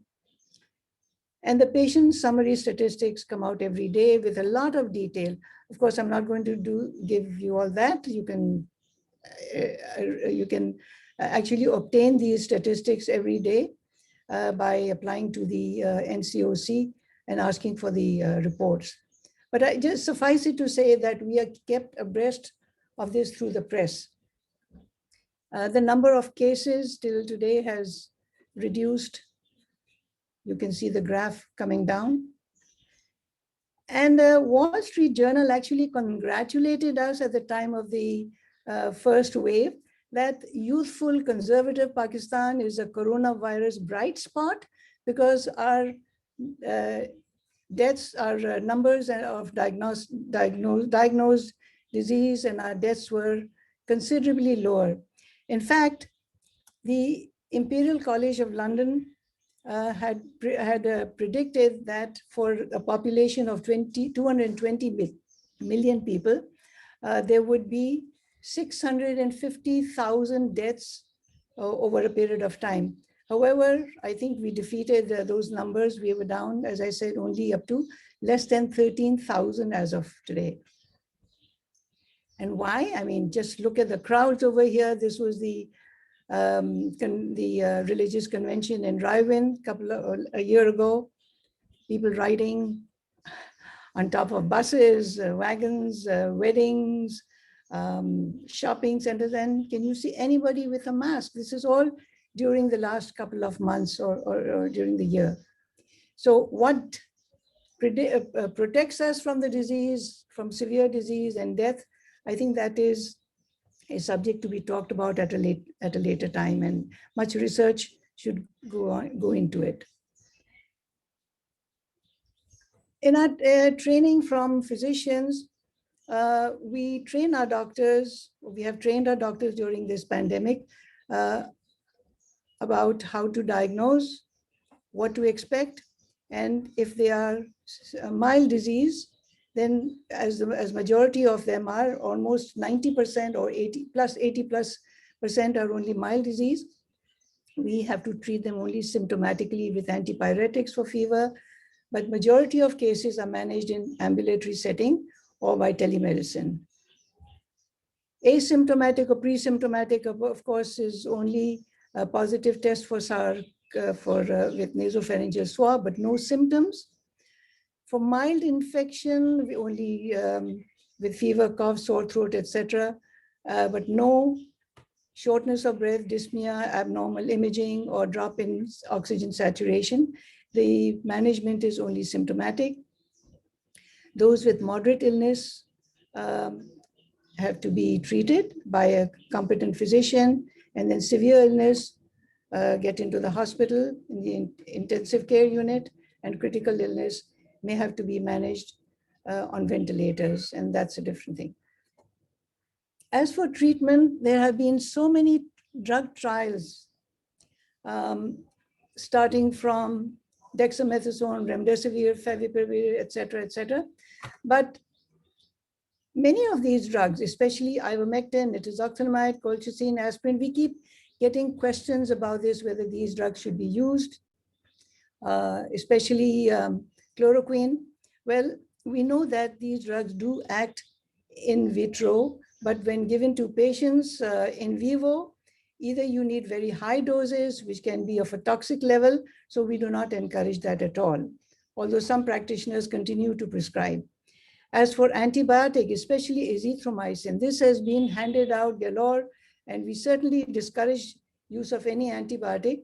So essentially, what we've done is not advise any of these drugs, but we stay with dexamethasone and remdesivir, but in selected cases, if given at the right time to the right patient. And Dr. Stream has already talked about that, so I will not go into it any further. Now, we participated in the treatment research in solidarity with many other countries, and the results were published in I think, Lancet. But again, this was coordinated by the WHO and indicated that remdesivir, hydroxychloroquine, lopinavir, interferon, all these were tested, but the results were not that encouraging. And so these are not recommended drugs for COVID. And we've been part of this at the Indus as well as in other centers around the country. Ongoing trials are still occurring for the efficacy and safety of JHQ granules. This is an herbal granules given, we're testing those out. Another important trial is that of ongoing pooled plasma therapy. As for the COVID-19 vaccine trials in Pakistan, we have been very active in the phase 3 placebo-controlled AD vaccine trial. We also have an ongoing trial on phase 1 placebo-controlled inactivated vaccine trial. This is mainly for the Sinopharm vaccine. And in preparation also now, which is coming in over the horizon, is the phase 3 placebo-controlled another vaccine, also from China, which is just getting into place as we speak. So these are some of the trials that we have done, including vitamin C domain, antiplatelet therapy, but none of these results is really very encouraging. Now, sorry. I'll talk a little bit more about the Cansino Bio COVID-19 vaccine trial, in which I was also, am also personally involved as the site PI. It is a global, multi-center, randomized, double-blind, placebo-controlled, adaptive designed phase 3 clinical trial to evaluate efficacy, safety, and immunogenicity of the recombinant novel coronavirus AD5 in adults of age 18 and older. The trial is being simultaneously conducted in 5 countries, including Pakistan, that is in Russia, and 3 countries in South America, which is Mexico, Chile, and Argentina. This was the report of the phase 2 trial reported in the Lancet, the vaccine that we're talking about. They tested out the immunogenicity and safety of this, this vaccine in a phase 2 trial where they had almost 500 evaluable subjects and tested out the vaccine in 3 different doses and concluded that the optimum dosage was the middle dose given in a single injection, and it produced good antibody responses. So we were comfortable after reading this and going through the literature and agreed to take part in the trial.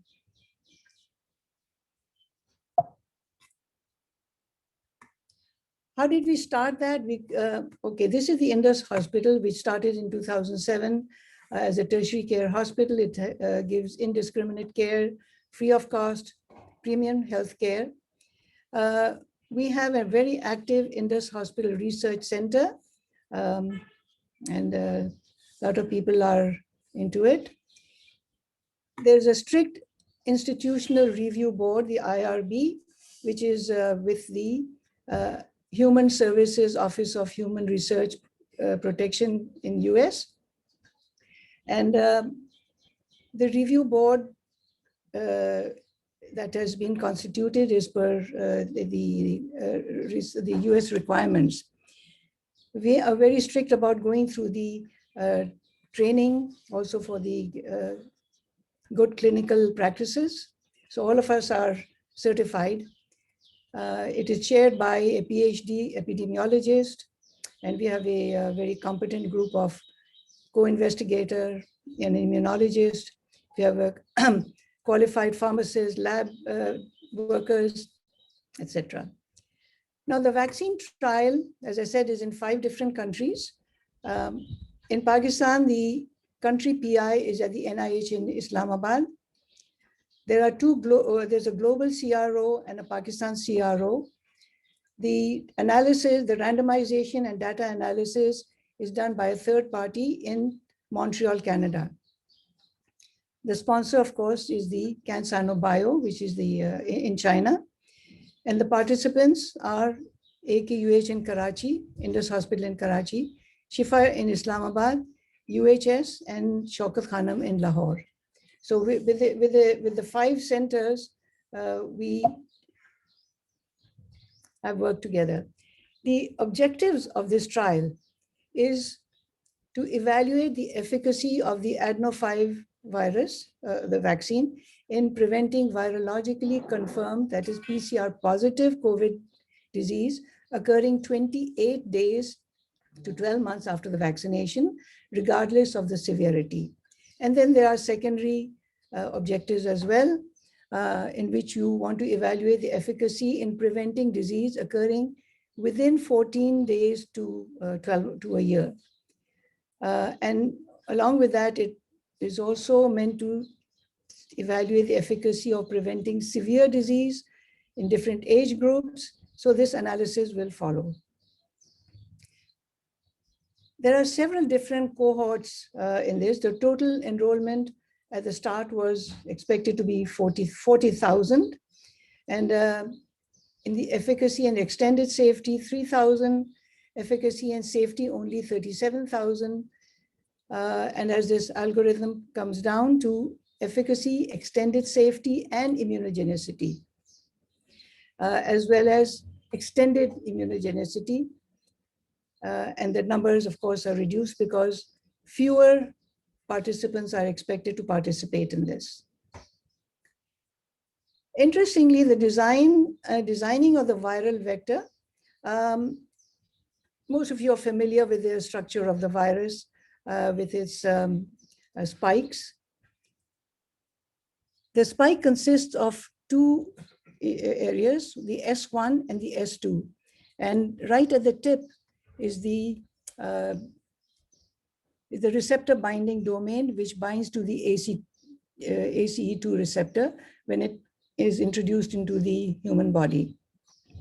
Now, the spike, the S1 spike, this is the adenovirus, which is really a pretty benign virus, which you and I experience throughout the year with coughs and colds and a little gastroenteritis. Does not last very long. It is a very benign virus. However, it is made non-replicative by removing the outer layer of it. And so it becomes non-replicative. Now this S2, the S1 is inserted into the non-replicative adenovirus, which encodes the gene encoding the S protein is inserted into each this. And the virus is then developed on the Vero cell line. The body synthesizes the S protein. And here is how the adaptive response occurs. I won't go into the detail of the adaptive response, but remember that the adaptive response deals with the humoral as well as the cellular response. That is, the B and T cells wake up when they are stimulated, then they go into hiding, into latency, and when the person is reinfected with a challenged by the virus at another time, the plasma cells start to proliferate, and the B and T cells respond and adequately destroy the virus or with the neutralizing antibodies. And this was shown in the phase 2 trial very easily. And so that this is where we derived our confidence in this trial. How did we start it? First of all, we sent out the information to participants, to eligible participants, and explained to them that the participation would be those who would be eligible for it would be 18 years and above. They should be in a healthy state, not pregnant, not lactating, not sick in any way, and not be hospitalized in the past 3 months. They should not be diagnosed with any active disease such as cancer being treated, not alcoholic or drug addict, not have any uncontrolled illness, no history of bleeding, no history of any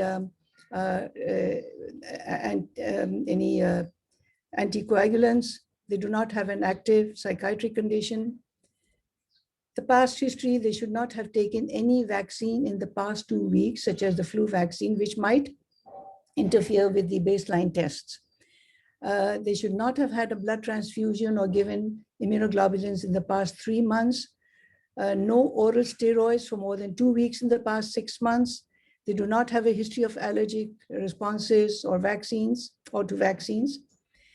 And that they must agree not to participate in any other COVID-19 drug trial, that they do not intend to take another vaccine for 2 weeks after the enrollment, and that they should be willing to receive calls to inquire about their health for the extension of the trial up to a year, and that if they have any kind of symptom during this period, they will inform the team. So they were given the informed consent. After registration, they were given the informed consent, which was about 15 pages long, both either in English or in Urdu, as the registrant would prefer. And They would be registered along with their contact telephone number, the CNIC, and then they would be proceeded to the consent room for informed consent. If they were literate, of course, they signed it themselves. If they were illiterate, then they would have to have somebody else signing it. And that was all done very effectively. Then they would go into the screening room to get their vitals checked, blood pressure, pulse, temperature, etc. A pregnancy test was mandatory for all women of reproductive age. Then they would proceed for randomization. And once they were rendered eligible, a computer would generate the study, and neither the patient nor the PI, nor the vaccinator, nor the pharmacy, nobody would know which injection was being injected, whether it was a placebo, whether it would be the vaccine. And this was randomized through the third party in Canada. Then they would be led to the blood draw for a pre-vaccination serology. They were then vaccinated, and they would be kept in the post-injection observation for half hour, just to ensure that there were no changes in their vital signs, and there were no side effects, no immediate side effects. So here's the clinical research unit. The vital signs being checked. Blood draw over here by the phlebotomist. They were kept then for half hour so that their vital signs are checked again. The vaccine, which was randomized, was sent for from the pharmacy, injected. But again, as I said, this was randomized and placebo controlled, double-blind placebo controlled. So we did not know what was contained in this syringe. And here they kept for a half hour for observation. At the Indus Hospital, we started on October 13, although other centers in Islamabad and Lahore started maybe a couple of weeks before we did. And we ended in January 15, having vaccinated over 3,000 participants between October 13 and January 15. And at each level, we would, during the subsequent months, we would find out how many dropped out, screening failure, vaccinated. All this was kept in the database. On the aggregate, between the 5 countries globally, 40,000 participants were vaccinated. And in Pakistan, amongst the 5 centers, there were 18,000 participants. All the participants were followed daily for any adverse events, then weekly, then monthly for a whole year by telephone calls, either verbal or robotic. And then the answers were plotted. Any adverse event is handled by the respective center. At best, some people had fever, a little bit of pain on the injection site, some discomfort, but most of them, the side effects subsided within 24 to 48 hours, and none had any serious adverse event. Then they are supposed to be followed for a whole year. At the end of the year, blood would be drawn again for the serology to see those who had received the vaccine, whether they'd be rising the titer, to what level. And of course, those who had received the placebo should not have any elevation of the titers, unless if they had the infection. The primary endpoints and preliminary results were tabulated in this way, that if a patient develops proven COVID, that is a positive nasopharyngeal swab with PCR, 28 days after the trial injection, then an acute phase serology is drawn, and then the convalescent phase serum drawn after 2 weeks. The results were sent to the third-party software analysts in Canada. This was not time-bound, this was patient number-bound. So after 50 such patients were found amongst the 5 centers in Pakistan to have COVID positive, PCR positive COVID, and 150 such participants in the participating countries, in the 5 participating countries. Then Decima unblinded them, and the results were that out of the 50 centers in Pakistan and 150 total globally, they tabulated and analyzed to see which group has developed COVID. Now, for instance, you found out that 90% of those who developed COVID belong to the placebo group, and only 10% were in the vaccine group. Then this result would be stated as saying this was 90% effective. But then again, further analysis would say whether it is effective in the against mild disease or against severe disease. After the results of safety and efficacy are declared, the vaccine sponsor applies for emergency use authorization, and then it is approved by the Drug Regulatory Authority, and the rest is up to the MOH, the Ministry of Health, to accept it and give them conditional marketing authorization. And I think this is what Dr. Faisal was telling you about as to which vaccines are going to be approved or are approved. In the modeling, since Pakistan has a population of 220 million, in order to achieve 70% coverage for herd immunity, you would have 30% unvaccinated, which is about 66 million population would be excluded.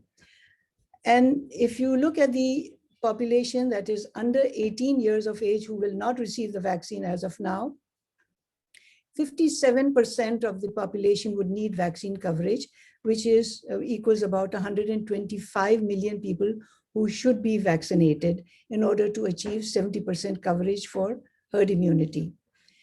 As Dr. Faisal explained earlier, 16% would be vaccine would be obtained given to Pakistan through the COVAX, and the rest through the private sector possibly.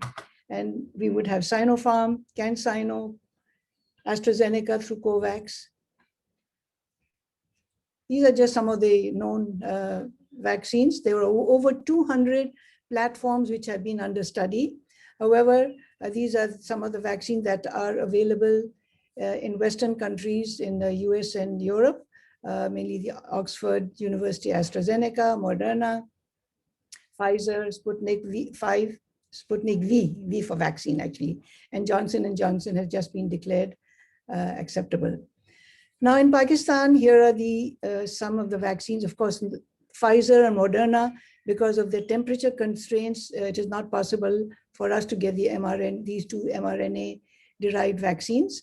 So we're really looking at Oxford, AstraZeneca, and the others, in which the temperature requirement is only 2 to 8 degrees centigrade, which is quite possible in an average refrigerator. The efficacy of AstraZeneca would be 62 to 90%, requiring 2 shots. Sinopharm efficacy has been declared as 79%, requiring 2 injections, 3 weeks apart. And Cansino, which has just only recently come into the group, in the Pakistani subset, they said the efficacy was 74.8 to 100%. But overall, in the multi-country analysis, it is 65.7 to 90%, almost 91% efficacy for severe disease. And Sputnik V requires 2 vaccines. One is of AD24 adenovirus, which would be given first, and then followed, I think, 3 weeks later by the AD5. And the efficacy is reported to be 91%, requiring 2 shots. So out of these, Cansino seems the most, seems best off because of the single dose. And I'm sure a lot of people would be lost for the second vaccine. However, Cansino might tell us at a later time that we would, because this is an adaptive trial. So if the serotiters are lower at a later time, in a couple of months, they might They will probably advise a second dose, maybe annually. We don't know right now, since it's we don't have the entire results as of this time. There's a lot of infodemic. I know we've been bombarded with all kinds of strange things, especially the Pfizer virus, which is going around on the bicycle. You know, these are just meant to give you some humor. But anyway, we've had to fight disinformation a lot because everywhere, because social media is now so active, it permeates into every home, every telephone, every social media, FaceTime, Facebook, so on, and we've got to contend with that with reality. So we tell our patients, think positive, but please stay negative. Thank you. Thank you very much, Dr. Salahuddin, for giving us an update on Pakistan's involvement in the trial. And it looks like there have been wonderful results from the data in Pakistan. So we have got a few questions. We might go one by one, if that's okay. I think as you're already there, Dr. Salahuddin, we can start with you. So one question in the chat box was this stark difference in mortality and morbidity in Pakistan and, for example, UK. As I practice in the UK, and I've seen that the UK government has taken drastic steps to reduce the infection spread, and the health facilities are quite good. But still, unfortunately, we have seen the mortality so high, which has been very depressing. So what could be the cause? And I've been to Pakistan during last 1 year, and I saw really the crowds and crowds, as you did mention in your presentation. The congregations, the bazaars are full of people. Nobody or hardly anybody is wearing the masks, but still done so well. So what could be the scientific logic behind this? Scientific logic, I think we will have to wait for better studies. I don't think anybody's initiated, except that I read reports from India, which has a similar demography as we have. And one of the studies showed that they did a zero prevalence in 3 large cities in New Delhi, Mumbai, and Karnataka province. The condition of their slums is pretty much equivalent to ours.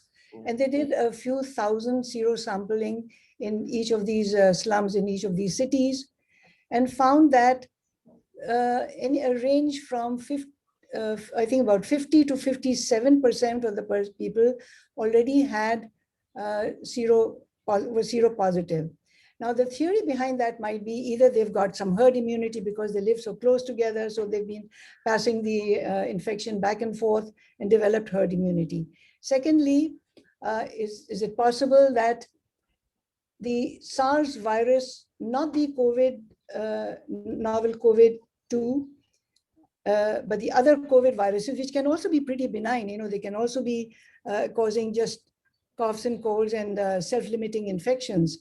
So it's possible that there was some crossover with with this coronavirus. That is just one of the assumptions, but I think more work needs to be done. Some people over here believe there's a divine reason, but you know, one has to get some scientific reason out of this. So I'm not really sure, not in a position to comment without really knowing the seroprevalence here. And again, it's not this simple IgG and IgM measurement. You really have to get down to getting the good levels of antibodies and study them in large groups. So I really don't have a clear answer, unless if Dr. Strain has a better answer than this, I'm not sure. Well, the only thing I'd like to add is that we're doing some work at the moment looking at tuberculosis, because it does appear to be a carryover of tuberculosis exposure with the T-cell responses. That means exposure to the COVID after previous TB exposure should confer some level of immunity against a severe disease. You still actually have can have the virus, you can still spread the virus, but you don't get noticeable symptoms. So it may well be that there's been TB exposure out there. But the other thing that we do know for certain is this virus loves the cold. This virus does not like heat, and it doesn't like ultraviolet light, and it doesn't like humidity. So, I mean, in summer, for the very few weeks of summer that we had in England, we had almost negligible new rates that cannot be accounted for by the masks and that, because before we introduced the masks. So it may well be that there is sufficient environmental protection in Pakistan, as well as T-cell activity from other infections that's stopping people getting sick. Because it really is quite staggering from the pictures I've seen. I've done some work with the Commonwealth Medical Association, and it does appear to be a similar picture that what Europe does worse. It may otherwise just be genetic variants. We know that there are some genetic variants in the ACE2 enzyme that the COVID binds to that makes certain populations far more clinically susceptible than other populations. May well be that it's just a genetic protection or genetic variants within the ACE2 enzyme that results in multiple different other diseases, but protects against this one. Yeah. Again, we are not complacent. I think we still may have a third wave, and we don't know what that's going to be like. So Yeah. we're still vulnerable. Yeah, I think you're absolutely right, both of you. It could be genetic and a combination of geographical, environment, and other factors as well. Yeah, no, that's helpful. Thank you very much. I've got Dr. Buledi. She wants to say something about this. And Dr. Buledi, I've also got another question for you at the end, please. So please go on. Okay. Yeah. Well, as Dr. Naseem said, that we got to have a scientific reason for it, and we need further studies in this regard. But I think I think a few points that I have might interest you. As Dr. Strain said that it loves cold, and according to him, the environmental factors might be the reason. So when we had the first wave of COVID, we were also under this impression. But what we saw when the second wave hit, that Balochistan is basically divided into two zones, the hot zone and cold zone. So the number of positive cases in the hot zones and the cold zones were almost similar. So that was a very interesting fact. And then we initiated a few small studies, and we are still waiting for, because we are collecting the data and result, and I would definitely share the results with you. But this was a very surprising fact that hit us, that when the first wave came, it was only the hot zones or our temperate zones, which is the middle zones. They were the ones which had the highest number of cases. So, but in the second wave, we had it equally in both the zones. In Balochistan, there's this interesting thing that when summers come, people from hot zones, they come to the districts and cold zones, they migrate there. And when the winters come, the people from colder zones, they migrate to the hotter areas. So one of the main factors that we were worried about was that when we imposed lockdowns and everything, that when we had the Eids and our festivals, that the influx and efflux of people would, from the center to the districts and from the districts to the center, would increase the number of cases. Might be that due to this reason, we had an equal number in the second wave. The other thing that you said, that why we had number of mortalities were less in Pakistan, we just did a very, a sort of a casual study on the patients that passed away due to COVID. So in their histories, what we noted, because, and this would need a further study, I would say again, that the people who consumed alcohol were the ones who passed away, and people who were not alcoholics or were not taking alcohol or anything like that, or any drugs and something like that, were the ones who recovered. So that was something striking that we saw. This needs further study, and I think you can work on that also. And the experts like Dr. David can also see that, and Dr. Naseem. this is the interesting fact that we saw here, because we were very worried, and this was also surprising because, as you mentioned, and everybody is mentioning, that there were a lot of crowds and people were not following SOPs, and we were banging our heads on the walls that people should follow the SOPs, please, please, please. But I think these two interesting factors I just wanted to share with you. So maybe these need further studies, and we are doing. And the other thing is that, I don't know, NHS has a very, very good supportive healthcare system. We do not have it here. So what we saw here was that the hospitals that have a very good supporting healthcare staff were the places where the patients recovered very fast and very quickly. So I think this is another thing that gave us a wake-up call that we need to have a very, very good supportive healthcare system, like our nursing staff and our paramedics, and their training should be given in a very efficient manner. So this is the interesting fact that I wanted to share with you. Thank you. That's very good. Thank you very much. And that actually, Balochistan is interesting paradigm in that sense, particularly the geography-wise. I would say it's lucky to have such a geographical variation.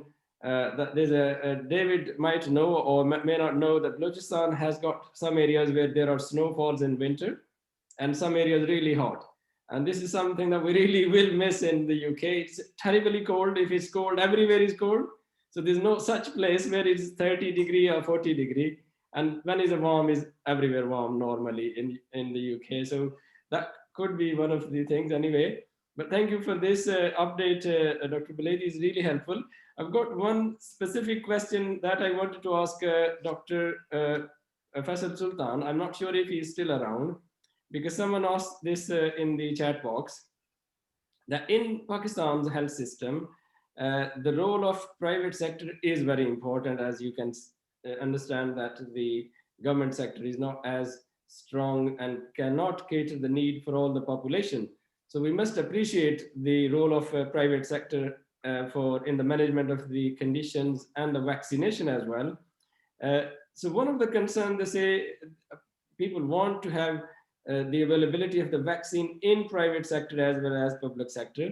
But how will the government make sure that the prices are not extortionate or extraordinary, and there's not abuse of the shortage? So just to make sure that the prices are controlled by the government of the vaccine and the quality as well. So if you could answer, Dr. Buledi, maybe this on behalf of government of Pakistan or government of Balochistan at least.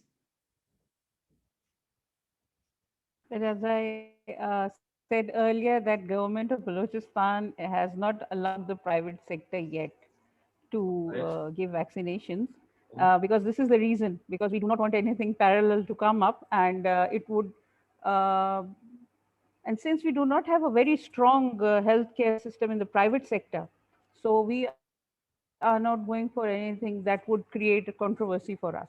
And the rest is policy related. I think Dr. Faisal would be the right person to answer that. That's great. I think we have slightly overrun the time.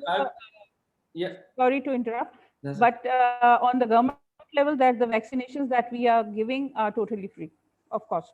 Yeah. So we are not taking anything. The government is bearing all the cost for the vaccinations. Brilliant. Although we are slightly over the time, but I've unmuted the participants just in case if anybody want to ask the question directly.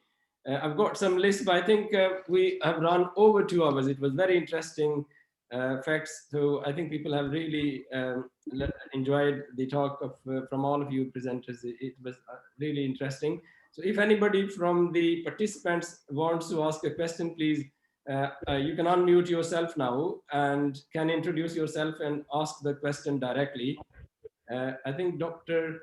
Mansoor Ahmed has a question. So if Dr. Mansoor Ahmed, you are able to unmute yourself, can you ask this question directly to Dr. Strain about the BCG?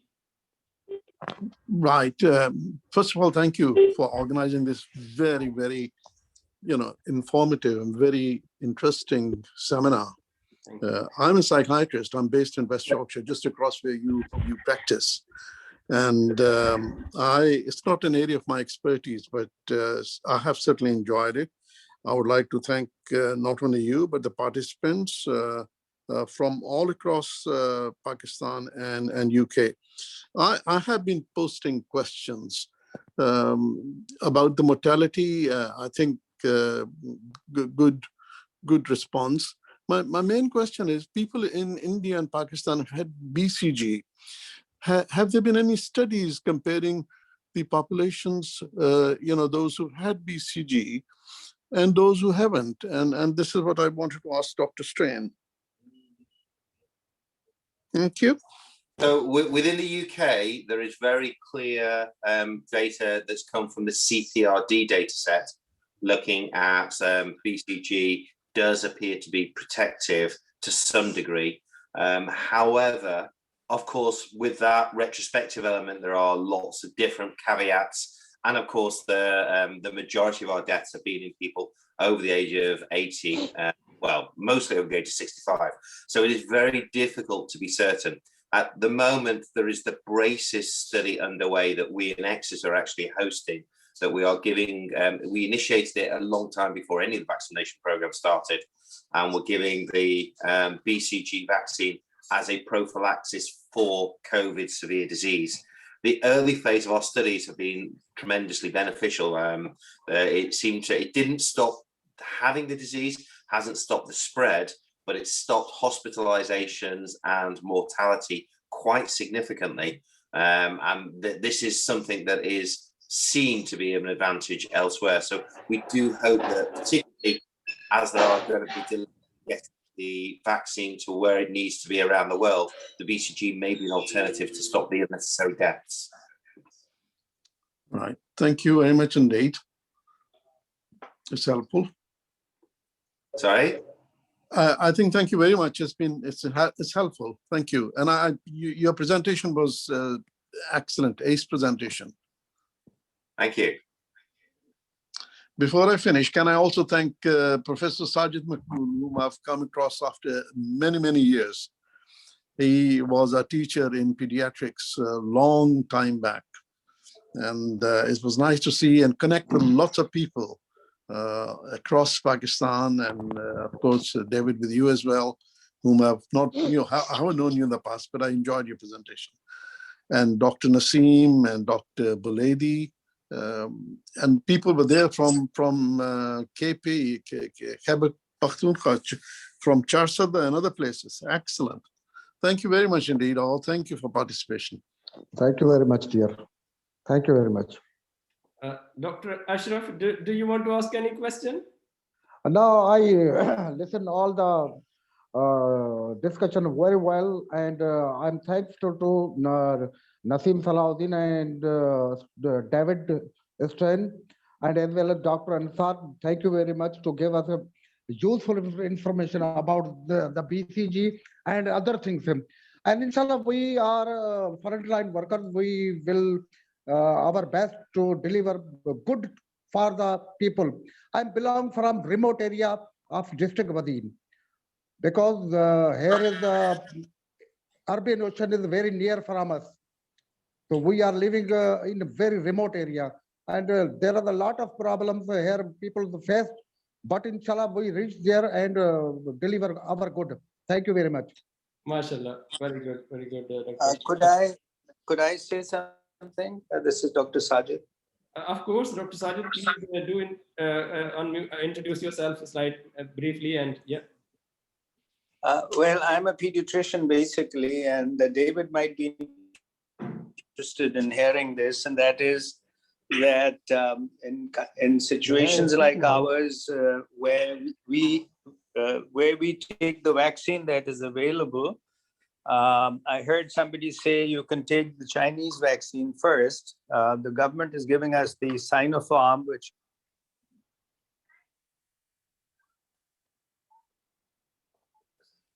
I think your voice was breaking, Dr. Makbul. Maybe net problem. Interrupted net. Of the world, taking the Chinese, the Russian, and either the British or the American vaccine. The question I had was, besides the pun intended here, was what is the mixing of the vaccines? You know, if you've taken, for example, the inactivated virus vaccine or the virus vaccine, can you still take the mRNA vaccine in a single dose, or is much known about this? That's a really important question, actually, because we know there are going to be global supply issues about all of the vaccines. So the first is the Sputnik V, or Sputnik 5, the Russian vaccine. That is already two separate adenoviruses. So that is already a mix and match combination. So they do that, and within that study, they did look to see if either of their adenoviruses can be mixed with the Oxford chimp adenovirus. And within their report, they didn't actually give the numbers, but within their report, they said that they experienced exactly the same benefit with either of the Sputnik vaccines, either of the Sputnik adenoviruses, and a single dose of the Oxford vaccine. So there is actually some evidence there that the Oxford and the Sputnik will work together hand in hand. When it comes to the evidence across the others, there is currently a program in place in the UK that's looking exactly at that mix and match. The Novavax vaccine did look at giving the Novavax first plus any of the others. And in their trial, Novavax did seem to work, that one Novavax plus one of any of the other availables did work. The question then comes about whether we're going to see benefit from Pfizer plus AZ or the Sinovax plus any of the others. And from that point of view, the only thing we can say is in theory. Theoretically, either the Sinopharm or the Oxford AZ will work together perfectly. The reason we can say that is because that's the strategy that the Ebola vaccine is working on. So the Ebola vaccine that's been licensed by Janssen in July last year is based on one viral vector and one viral components vaccines, different technologies, but given 8 weeks apart. So theoretically, yes. When it comes to the Pfizer, there is absolutely no data whatsoever about either Pfizer or Moderna. Hi. So they're the ones we have to struggle with. That's lovely. Thank you very much. Thank you. Dr. Ansar Hayat, I have to say something about the awareness of general public. If the public is not ready for the vaccination, then what will be the government policy about this? I think Dr. Faisal Sultan did mention about the education, public health education and public education about the vaccine. I would love someone from the government of Pakistan to perhaps answer that, but I'm not sure if there's anyone on the panel at the moment. So sorry, Dr. Babu, we might have to move on to the next question. I've got a question from the chat box for Dr. Strain. David, if you could please help with it. I know you did touch on the pregnancy. So vaccination is okay to have in the pregnancy. And I personally administered vaccine of pregnant patients, especially healthcare workers who are frontline and intensive care healthcare staff who were more at risk of the infection than the vaccination possibly, so on balance. Now, the question is also about the lactating women, particularly who are healthcare professionals. So pregnant and lactating both. So if you could just clarify, is it okay for them to have the vaccination? So that there are safety data that's come out of Israel that suggests that's fine. All of the animal studies that were done demonstrates there's no spread of either the chimp adenovirus or the mRNA into lactation. I've not seen the data from Sinopharm, but based on the technology, I would expect that to be exactly the same. But in the Israel data, there is good safety data. And here in the UK, we're starting to collect those safety data, and we're starting to see the implications of that. So at this moment in time, I would have no hesitation. And actually, the natural immunosuppression that happens during lactation, I would say, if anything, that would be a good indication for having the vaccination in its own right. None of these vaccines is live virus. So I don't see why pregnant women or lactating women or immune compromised people should not be given it.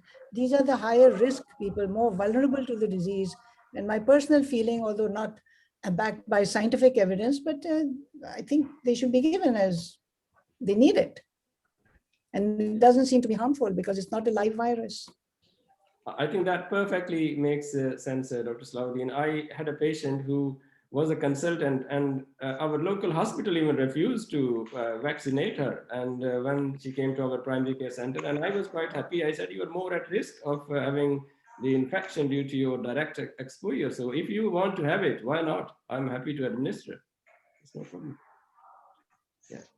So that's great. I think we might have to close there because we have slightly overrun the time. I understand there might be some more questions which we have to stop. At the end, I would like to thank Dr. Ansar, sorry if I may interject here. I think a minute or two ago, Dr. Rubaba raised her hand. So if she wants to add anything, maybe we could. Oh, I can't see her on the panel, sorry. Is she still there? Yes, she is. All right, Dr. Rubaba, if you would like. Yes, I am.